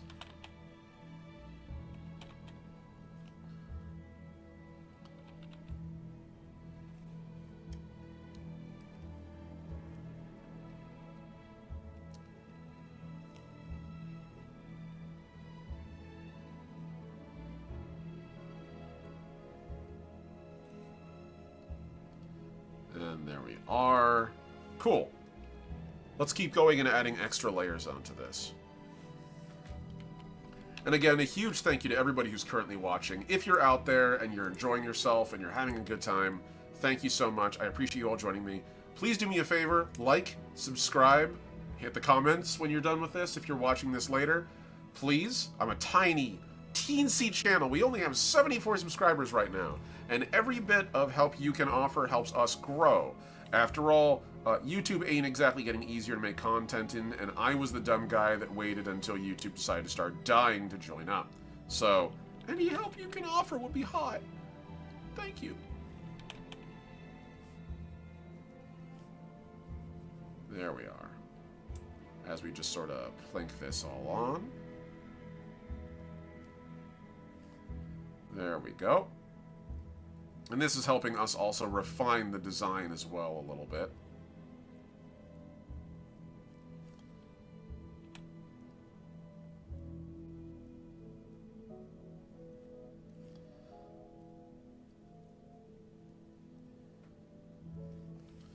Cool. This is probably what I would classify as a battle hard suit. So, hard suits come in three sort of weight classes equivalent: a scout hard suit, a battle hard suit, and I believe the final one, I just want to make sure I got this right, because it has been, again, a hot minute since I went through the entire thing. Let's pop in, check out the hard suit stuff. Here we go.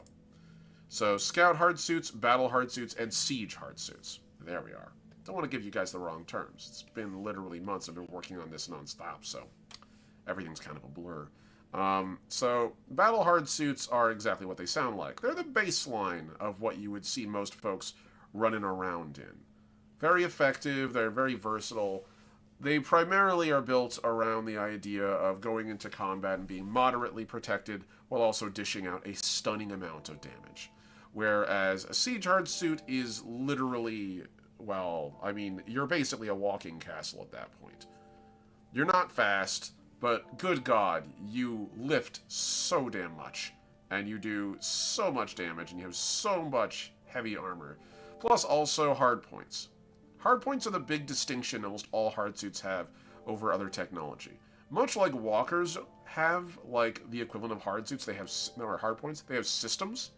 Hard suits have the ability to sort of add on an equivalent feature. These things allow them to not only mount heavy weaponry, but also fundamentally shifting mechanical components. Things that automatically change the very nature of the hard suit and make them more effective. So scout hard suits, as an example, can actually mount cloaking technology and become completely invisible. Like the idea of a super-powered guy wearing heavy armor wasn't terrifying enough, he might be completely invisible to you if he has a stealth array. These are examples of things you can apply. Or in the case of our character here being depicted, they have this maneuvering jet array, which is probably both optimized for space and underwater. These are all modular add-ons. Likewise, heavy weaponry and equipment can be also applied. I might do that with this character and mount some kind of weapon system on one of their forearms. We'll see how we go. Siege? Yes, Siege. So I don't talk too much about the Siege hard suit because none of my players have taken the option. But the hard suit designs at the moment are three of them. One, a scout hard suit called the Urawadal, which is designed by Helcoa Manufacturing, which is actually an Oraname design. The Valiant battle suit, designed by the Alliance Foundry, a human corporation. And then finally the Kruak siege hard suit, which is designed by House Kant. And so, as a result, these all serve slightly different functions, but siege hard suits, if we're going to give the comparison, your standard scout hard suit has roughly about 2 hard points and an armor integrity of 20, but also a really fast pace and a surprisingly high coordination mod. The Valiant battle suit has an armor integrity of 30, as well as also 3 hard points and a moderate pace modifier. Siege hard suits have 0 pace modifier, but they have an armor integrity of 40 and 4 hard points, which means they can theoretically carry 2 mech level weapons if they were to bolt those on to their hard points. Kinda nuts. Breaker would be a siege suit user? Probably. The biggest limitation about siege suits is that they are, for very obvious reasons, tied to military surplus level equipment or higher. So you definitely want to invest in getting that license level up.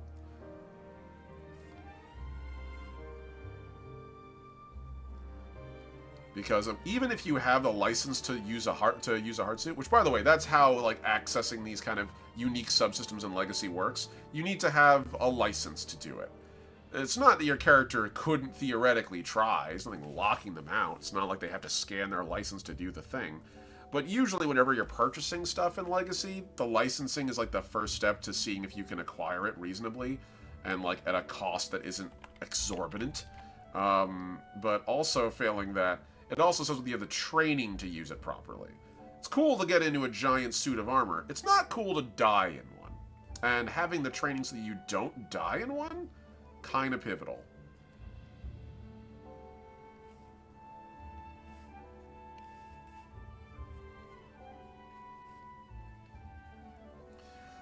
Isn't it amazing what you can do with just a couple of lines and a little bit of time? Just a little bit. It just takes just a little bit, and you've already got, like, some pretty good shape language going on. This is why I often encourage folks who watch my streams to draw. It's very easy to look at someone and go, oh man, I can't believe what he did, that's so great. Hey, you know what you could do? The same shit with a little practice. This stuff is really easy gestural work for me. It's less easy for folks that are not, like, trained, and I don't want to ever discount someone who's a learner. This stuff is significantly more advanced than what a lot of people are normally used to doing, but the principles are pretty straightforward. And with a little practice, you would be drawing as good, if not better than me. So I highly encourage anyone out there who's like, man, I wish I could. If you have that impulse to, I wish I could, you have the capacity to can and to do. This is what happens when someone draws for 30 plus years. Get started now, and who knows what you'll be capable of accomplishing. Because, God, if I got started sooner, well, to quote the man himself from Treasure Planet, they'd be singing, they'd be bowing in the streets at the sound of me name. And that's the truth. So get in there, practice. If you want to do the thing, let no one tell you you can't do the thing. Not your professors, not other artists, nobody. You deserve to discover your own potential. No, I am not giving a TED speech later that is as close to a TED speech as you're getting. No, I do not have a self-help book. And no, I never will. So here we go. This feels pretty good so far. So the legs on this thing are actually kind of funny because it's designed specifically around a mechanism that was made to work in deep sea environments. The legs are basically just like really primitive, like just little like weight balancers. They're not very like resilient. They're sturdy, but like they're not made to be these super advanced leg platforms. Other hard suits will have like way more advanced legs.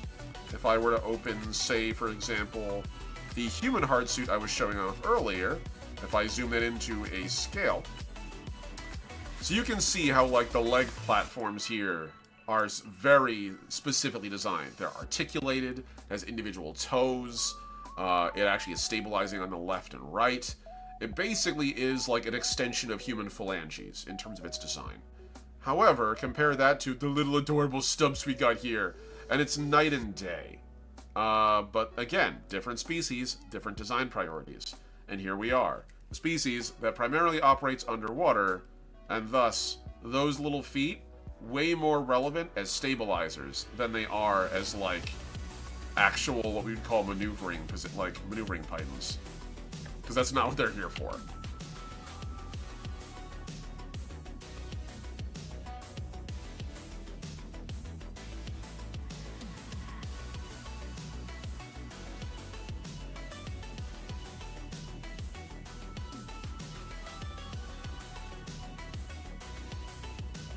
And this is one of those moments where I also get to focus on like the unique structures of different species and how they interact with the world.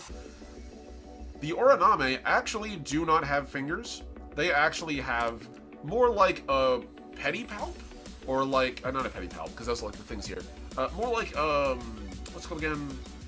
Not a pseudo-limb, but the equivalent, where it's basically just this single, like, gooey filament that can actually subdivide at the tips to create the equivalent of fingers. And that's just because that's how they control their cytoplasm. So Oraname tend to have less hands and more engulfing limbs that can kind of adjust to create as many digits as they need, which means mechanizing that's a little more difficult. So for the Oraname, there's kind of just usually have like 3-fingered claws on their hard suits, just to keep things easier for them. It approximates the functions of their hands well enough.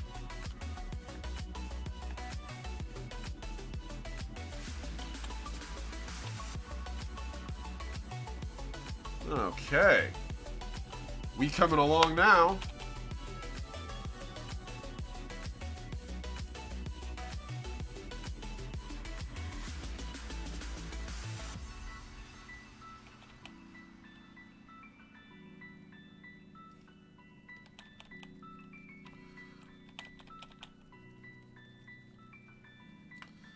And now we can just start filling in these shapes as they are relevant.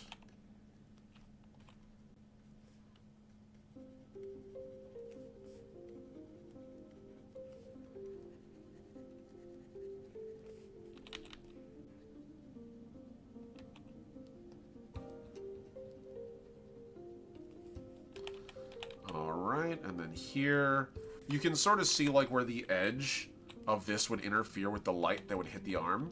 So we're going to conform to that edge as best as we can. Because this is more of a rounded shape, we're going to apply that as well.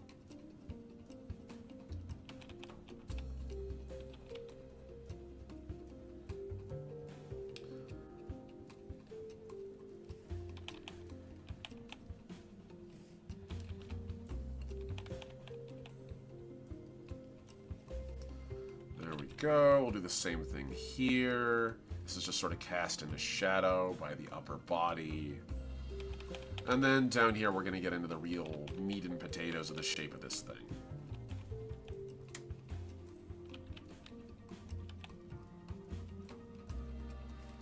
I kind of want to give this thing like side, like, yeah, I think that's a good idea. Let's do that. Let's get on to our other layer here and sort of give this thing stabilizers a little bit to help with that hip joint and also provide it with a little more maneuvering capacity underwater. There we go. And this is how you evolve an idea. You just keep working with it until eventually you get where you want to go.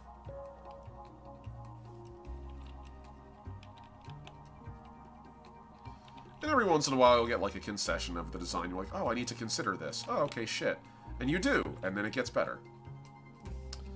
Alright, we're going to flip over to this.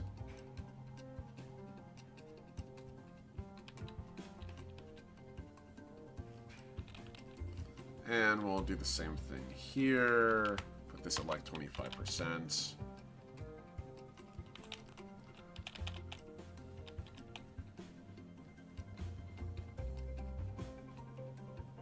Nice. Okay, and just like that, we've answered the issue with the hips.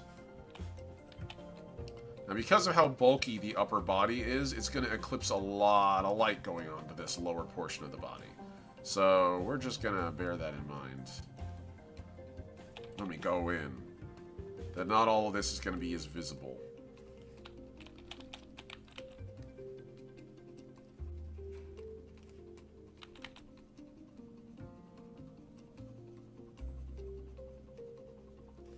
Then in this area, we can sort of go in with dark. Fill that out a little more. Beautiful. I'm going to get down here, get to work on this little section. These joints probably have their own, like, little bits. Here we go. They certainly have their own little bits as they sort of connect in. There we are. Okay, cool. So that works. I'm going to do the same thing on the back end here. We're just going to square this out so it's a little more visible as like the back of the leg shape. Cool.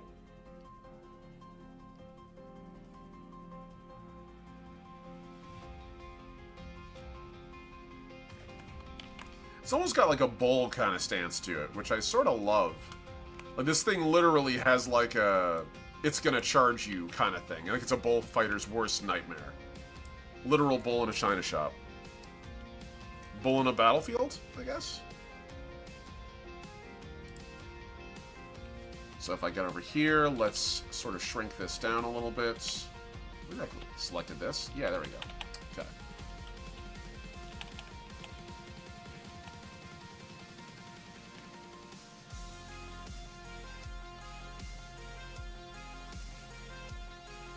My goal is for this string to be done at 3 p.m. So that is how long I have to work on this thing. For another 15 minutes or so. I love the big upper half and stubby legs. I do too. They're thick. Hard suits are always like, again, they're very much like big bulky parodies of a person. So they're always going to have that like sort of slightly thick kind of design to them, and I love that about them though. It's such a fun thing to work with.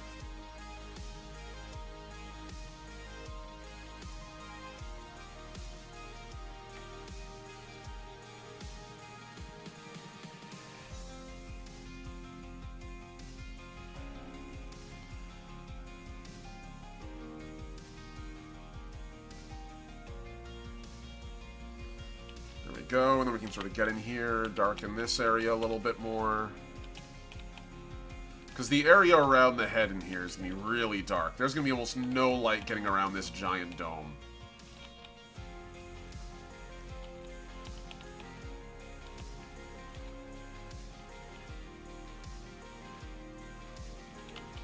Same thing with the collar here, too.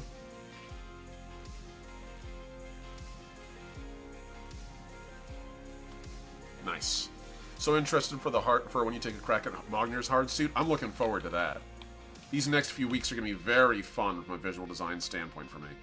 I'm going to get to make a lot of cool shit for my players to come back to the table. And I am psyched.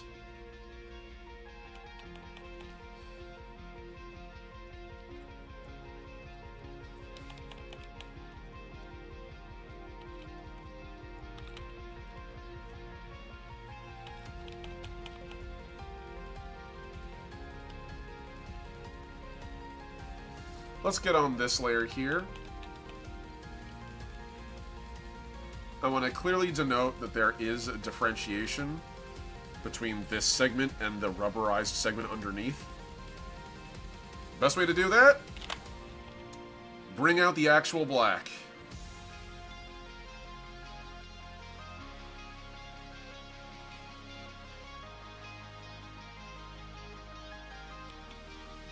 As a terminus color, you can do very few things worse than abuse black. But if you use it carefully, oh, it's so good. Black is an incredible thing to use. I actually think that, like, there's a reason why shadow designs look so good. If you just use, like, pure black. Oh, it's so perfect.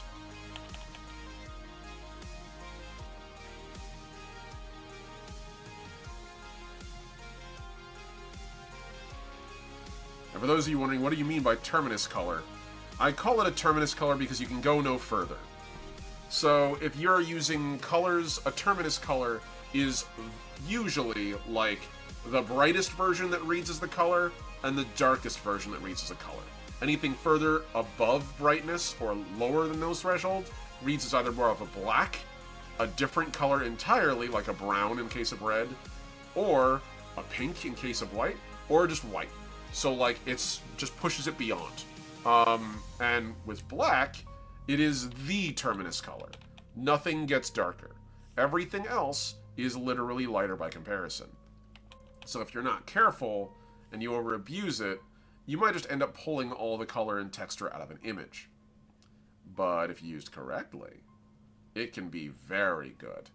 It can be very good.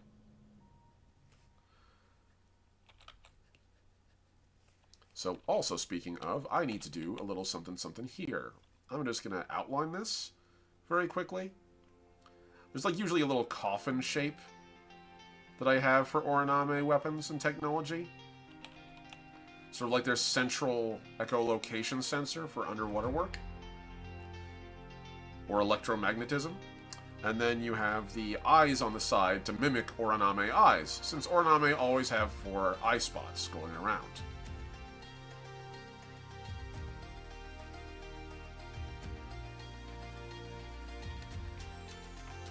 Not bad so far. Not bad. Let's get down here and keep adding more detail very quick.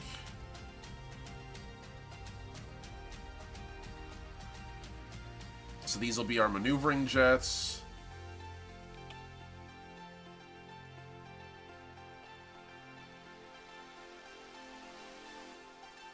Get in there with a little bit of black.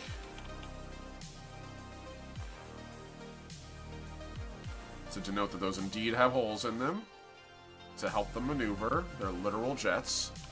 We'll do the same thing here. 25% now.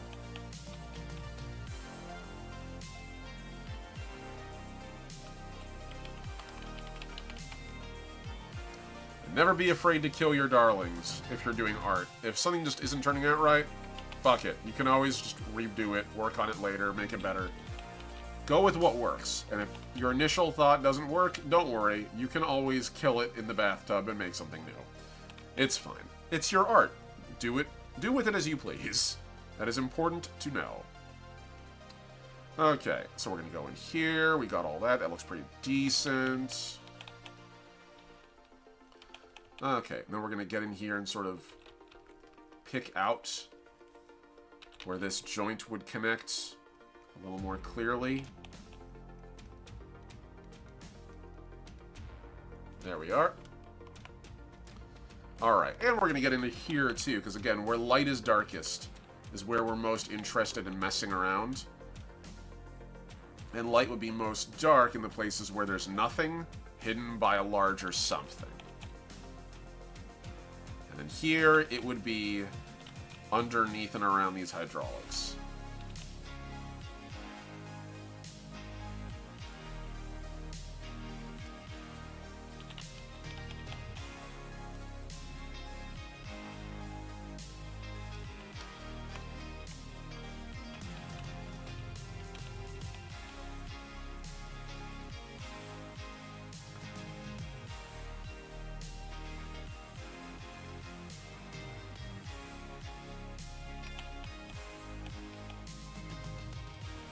And we'll just sort of add a little extra shade there, just to make it very clear.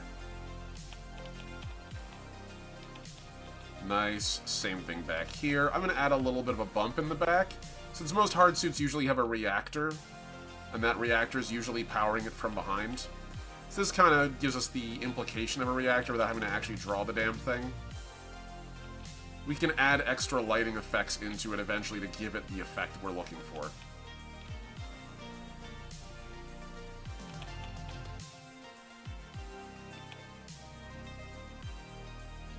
Go. Nice. All right. We got ourselves a pretty beefy boy here.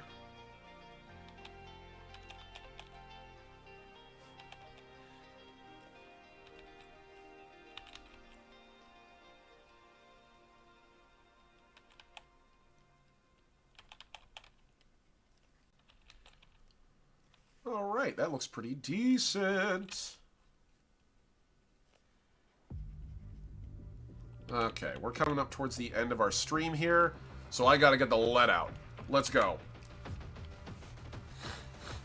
So next step up is gonna be getting the head finished.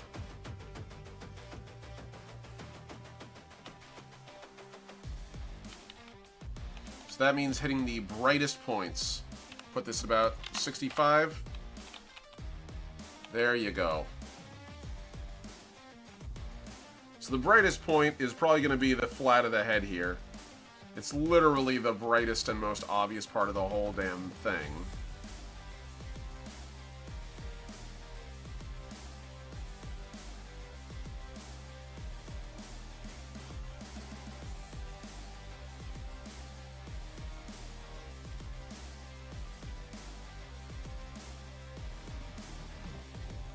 Okay, put that at 25%.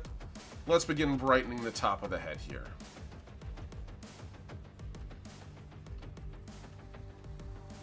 Nice. Again, it's amazing what you can achieve with just a couple of shapes. And knowing what color to make them.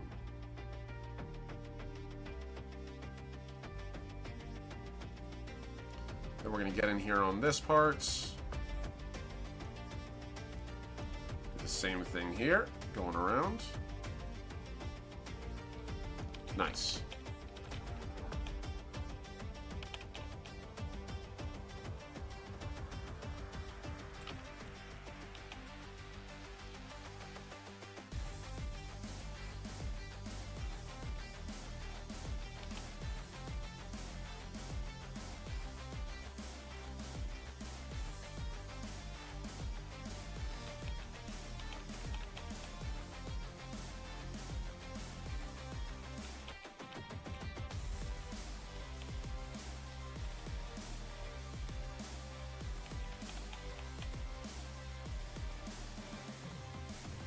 There we go. So we got that nice shading on that. Let's get to the top parts here, where this is definitely the brightest part of the whole damn thing. Where the light is literally reflecting off of the armor at the top.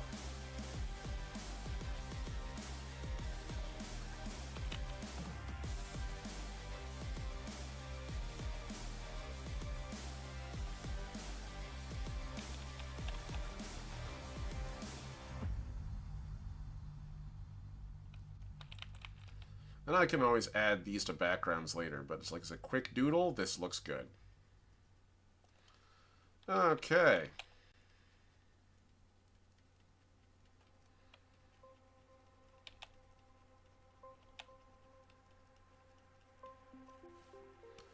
Nice.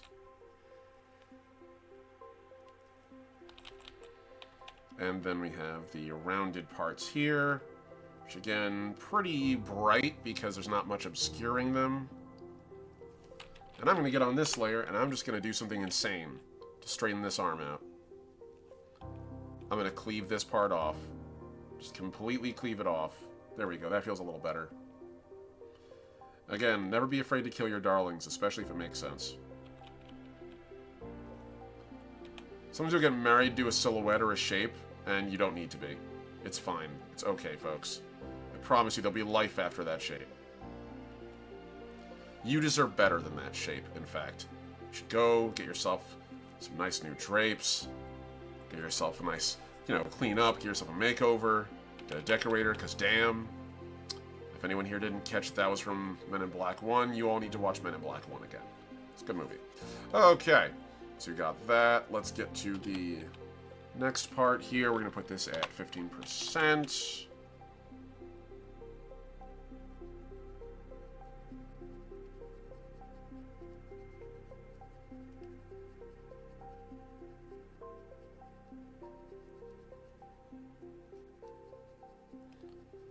Here we go.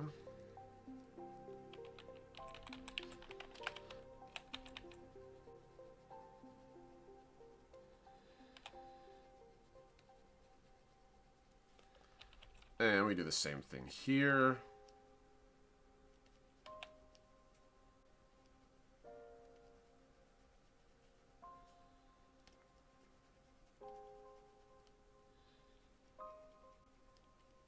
This is me adding a little extra shape to this, where the light will allow me to.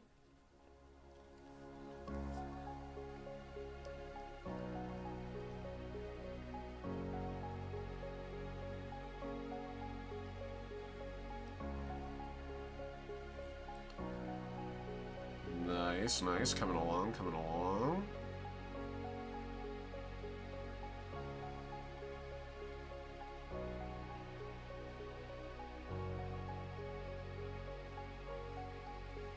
Okay, and then for the arms, we're just going to keep it a simple shade here. One of these is going to be brighter than the other parts. Just only a little bit, though.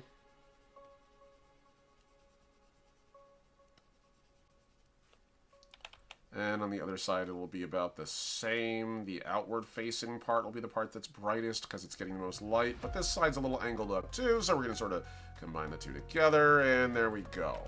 Got a pretty good block going. Let's get ourselves some color on this bad boy now. I want lights, because we're at 3, and we're going to do this right. Last time, we did red as the primary color. Let's go with something else. I'm going to roll another die. Again, Roy G. Biv. 5. Red, orange, yellow, green, blue. Interesting. Okay, so blue. Polar opposite color on that would be orange. Interesting. We're going to go one off of that to either green or to... I'm not going to do red. That's too far. I'll go with either green or yellow. So let's start with the basic colors here. I'm going to go with a blue. Again, a robin's egg kind of blue here works really well for this. So we're going to add this as an overlay. And 25%. And where the metal is just pure metal, I'm going to leave it primarily pure metal. Some stuff does not need to be colored. Other parts, why the hell not? Let's go crazy. Our boy here afforded a hard suit. I suspect he at least got himself a detailing plan. Paint costs damn near nothing in Legacy. In fact, most things are actually designed to not need to be painted. You can literally just change the chemical composition of the outer layer of the armor to get whatever color you want. Pretty straightforward stuff when you can print matter.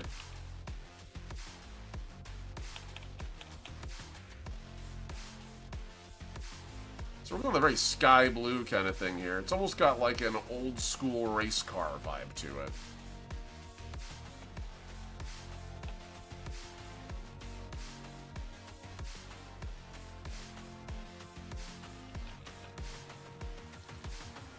Now, wherever there's, like, metal components again, joints, things like that, I will not be giving them a primary coat. No need for that.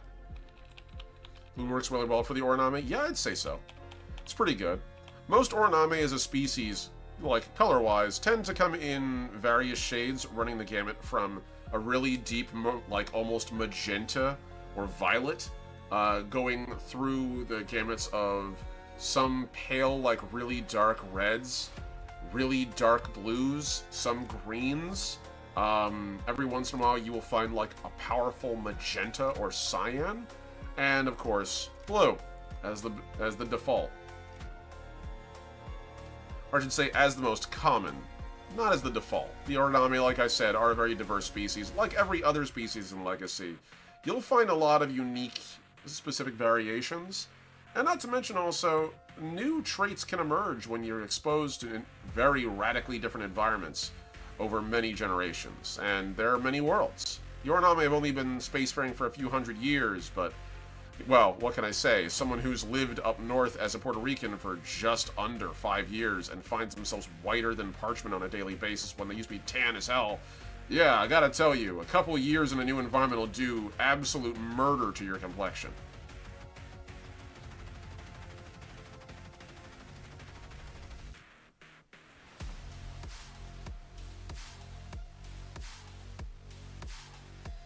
It's amazing what you can achieve with, again, just a couple of shapes, a little color. So hard suit troopers tend to be where your standard, like, soldier without a hard suit usually is kind of the beat stick of the party. They'll oftentimes specialize in, like, heavy weaponry, things of that nature, but their real focus is on, like, protecting the party. If you really want to lean into that bodyguard status or fighting the big shit, you get a hard suit, and it works pretty damn well. I'm also going to implicate, like, the under edge of this, like, indicate, I guess, the under edge. Not implicate, I'm not convicting it of a crime. This hard suit needs to go to jail now. It embezzled things. But yes, most of the time, hard suits are the fallback for my job is going to be to keep big things from stepping on my party.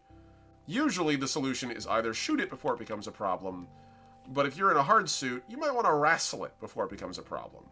Or perhaps be the point break, where you literally run up front and take all the hits.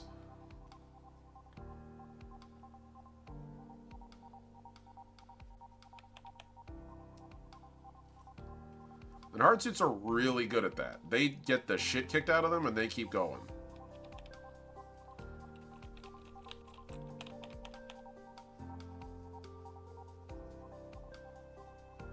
Okay. We got our basic coloration more or less down. So let's get ourselves going with something a little, say, darker. I'm thinking a deep, almost like kind of splattery red. We're going to do this with a multiply feature, and we're going to go to a splatter, spray and splatter. These are great for, like, damage and stuff like that. So you can often go over them. Some of them are actually designed to, like, go over themselves, which is really nice. This one's probably the one I want more than anything. Yeah, that'll do. Okay, so we're going to go over here, and we're going to start. We're going to put this at 25%, and we're going to just sort of go ham with it. Sort of give a little bit of, like, coloration, a little bit of variation here. The lower the armor, the darker it'll be down there. So this isn't quite camouflage. We're not quite at that point yet.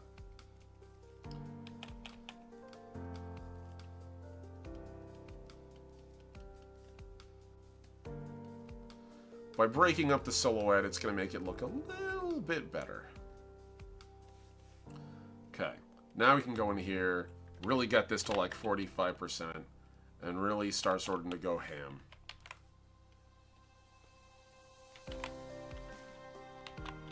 Yeah, 45% I'd say.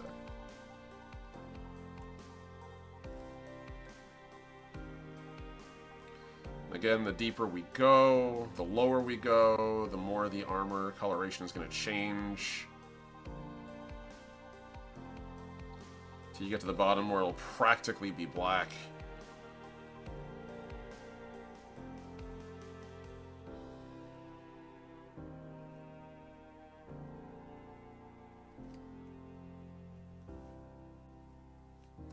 We don't need to go any higher than that. Up here, there's not going to be any need for any of that. We're going to go even darker.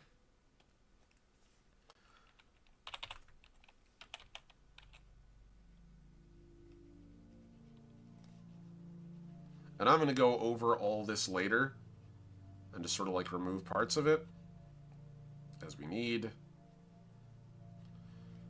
So now we're sort of getting into like water column camouflage for how deep these things can go. Paint really makes me think of Nuka-Cola Quantum paint job in Fallout 4. I can see that, yeah. Absolutely, I can see that.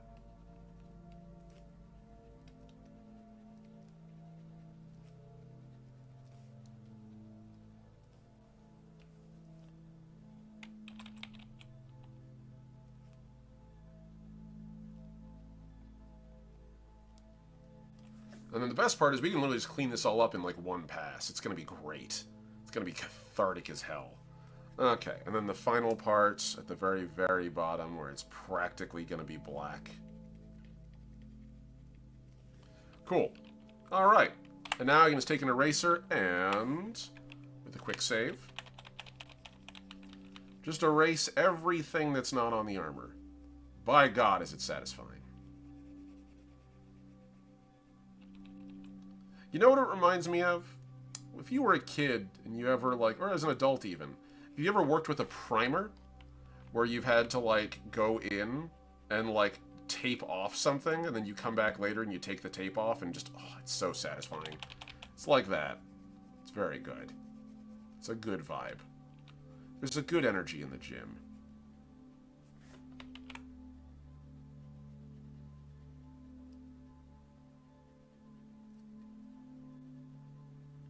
Here we go.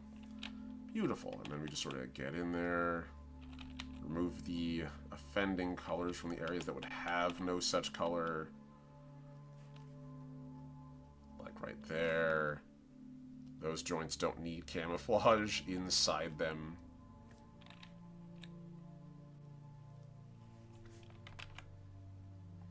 And we'll even be able to do like a little bit of like damage on the edges.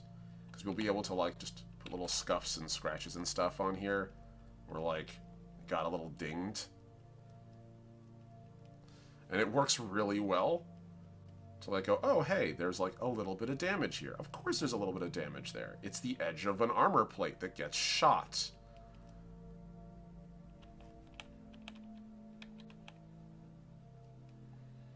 There's no such thing as a bug when you're creating art.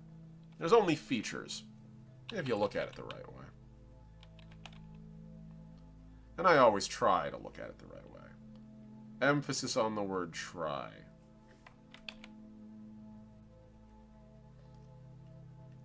I'm not perfect, but it does help a lot when you look at what you're making and you go, that looks cool for this reason.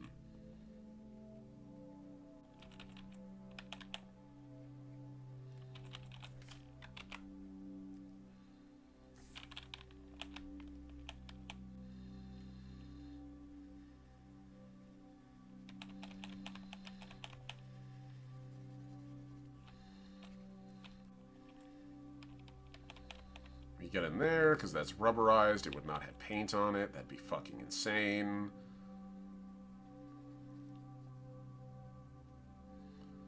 Same thing goes for under here.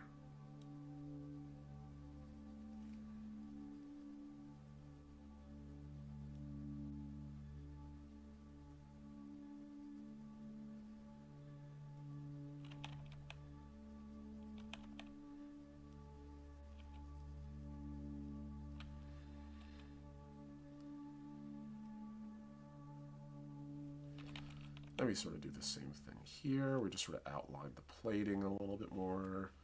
Add a little bit more of those like dings and scratches. where impacts would have happened. And before you know it, you got a pretty good looking mech. Or in this case, hard suit. The same principles apply to drawing mechs too, so like, just go ham with it.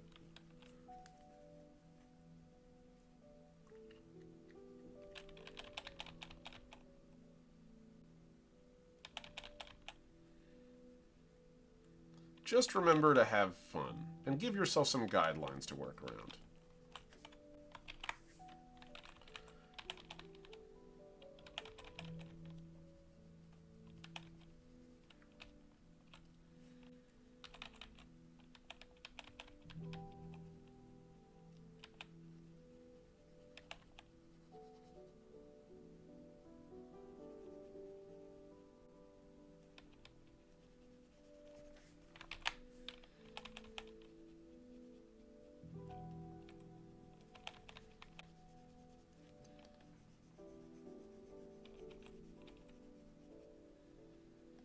Here we are. Clean up the area there, because that wouldn't have any coloration on it again. We're talking a metal component.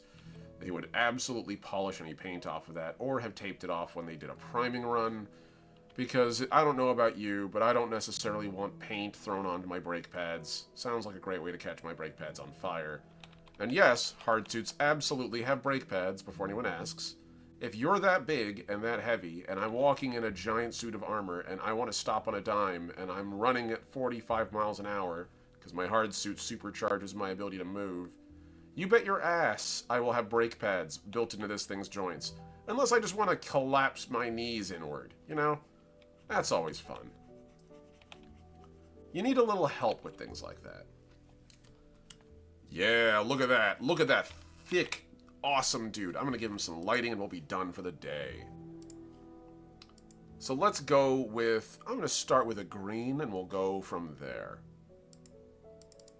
We're going to go with like a very nuclear green as like a baseline. Okay. Oh, also I need to get in here and erase the little bit of like paint that got on here. These are eye holes. They're eye holes. There we go. Cool. And also very quickly, I'm also going to just hit the edge of this as well. Because again, this stuff in here would not have any paint on it.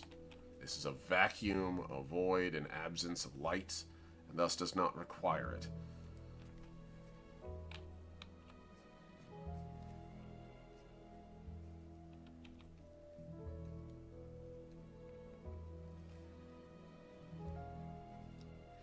Because this part comes into a lot of rub contact with everything around it, it's probably going to have a lot of paint erosion on it as well.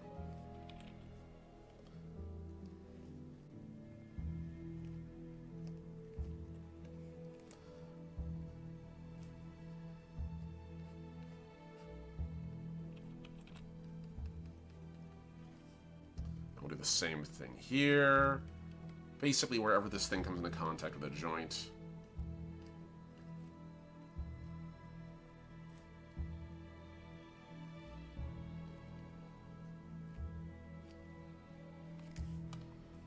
That does not look too bad at all. Try to do the same thing here. Sort of have this thing around the edges where it frequently would come into bonking contact with the side here.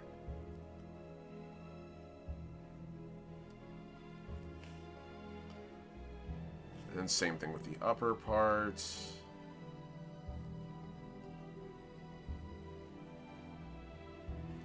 There we go.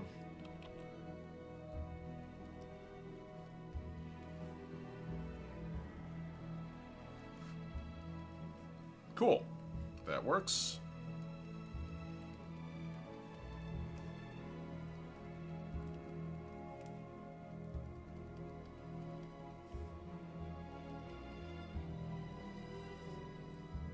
And now we can get in here and get that light going. Starting with a nuclear green. Oh, hold on. I need to get the right brush for this bad boy.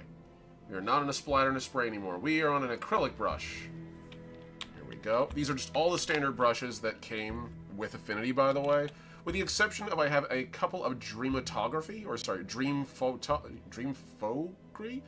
Dreamfography. That's a weird way to pronounce it, but who can I say anything? I'm the last omnitect, not architect, and not, yeah, no, I get it, it's a pun, I just had to work that out. Anyway, dreamfography. Those were the only other brushes I use. And we haven't used any of those on this particular one, I just figured I'd shout them out. Okay, let's put this at 75. And we'll start by adding a little bit of, like, that light in here. I'm going to make this light actually perfectly, like, shaped to match the interior of this. So we don't need to have, like, anything, no photoreceptors or anything in there. We're pretty good with that. Okay. Do the same thing here. I'm going to go in here again. And this is where I just repeatedly, over and over, go over the color. You'd be surprised how effective that is. Next step up, I'm going to jack this up. This is going to be uranium green, as I would define it. Like, very flamboyantly bright.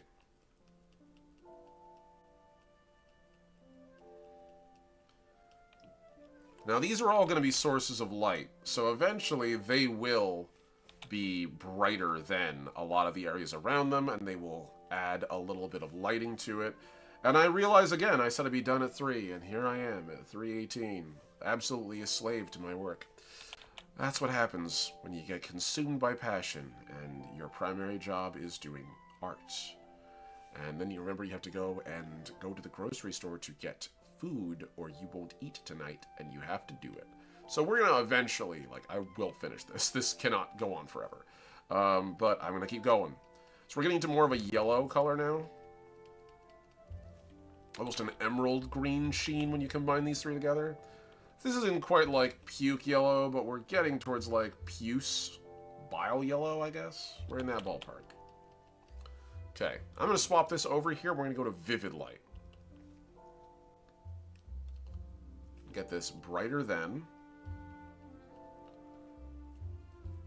And the nice thing about a vivid light is that actually what it ends up doing is that it ultimately goes all the way to white. So that gives you this really bright effect. Which is really great, actually.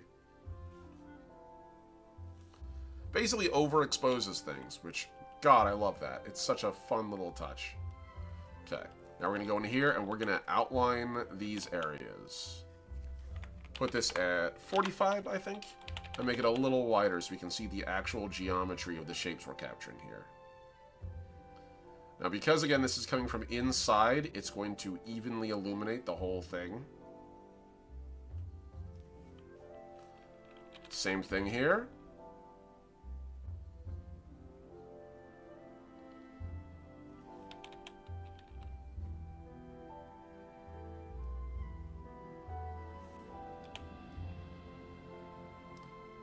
Beautiful.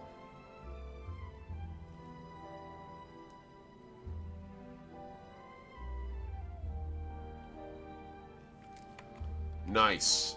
That gives it a very good glow. I like that. And we're going to add one little shine on top of that. Put this at about 25%. And doing that, this gives us this much brighter effect where the optics are actually glowing out. This is kind of what I would like to call the Zaku effect. For those of you familiar with Gundam, you'll be familiar with the eye of a Gundam has like this very specific shine. But also, if you have astigmatism, like I do, you might notice when you look at bright objects, you'll get this very bright T shape, or this ball shape that goes around it. Yeah, that'd be your stigmatism talking to you, telling you that you're staring at something so bright that it's sort of refracting all over the inside of your fucking head. It's very cool, actually. I like the effect.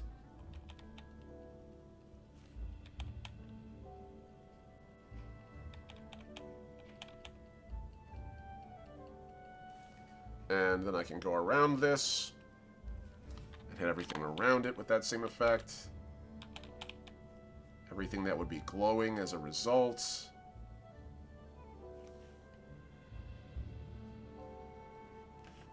It's not going to be much, but enough to be kind of cool. Like to create a cool textural difference here from the rest of the armor. And there we go. An Oraname hardsuit. That feels like that was a pretty good run for today, folks. That's 2 pieces of art done. We got 2 soldiers loaded up with gear, ready to kick ass. And I appreciate you all being here. So again, a huge thank you to everybody who tuned in today, and a massive shout out, as always, to my amazing patrons. And those include, but are not limited to, Ampersand and Atlas at my tier 1, Necronomus and Souls Rolls at tier 2, and Mossy the Mighty and Heinrich the Heroic at tier 3. You guys are all incredible, and my patrons are the reason I can do this, because my channel isn't monetized yet. And speaking of, please go, like, subscribe, hit that bell button an odd number of times so that at very least it informs you in the future. And, other than that, thank you guys so much for tuning in. I'm the last Omnitect, and I'll see you guys out there. Peace.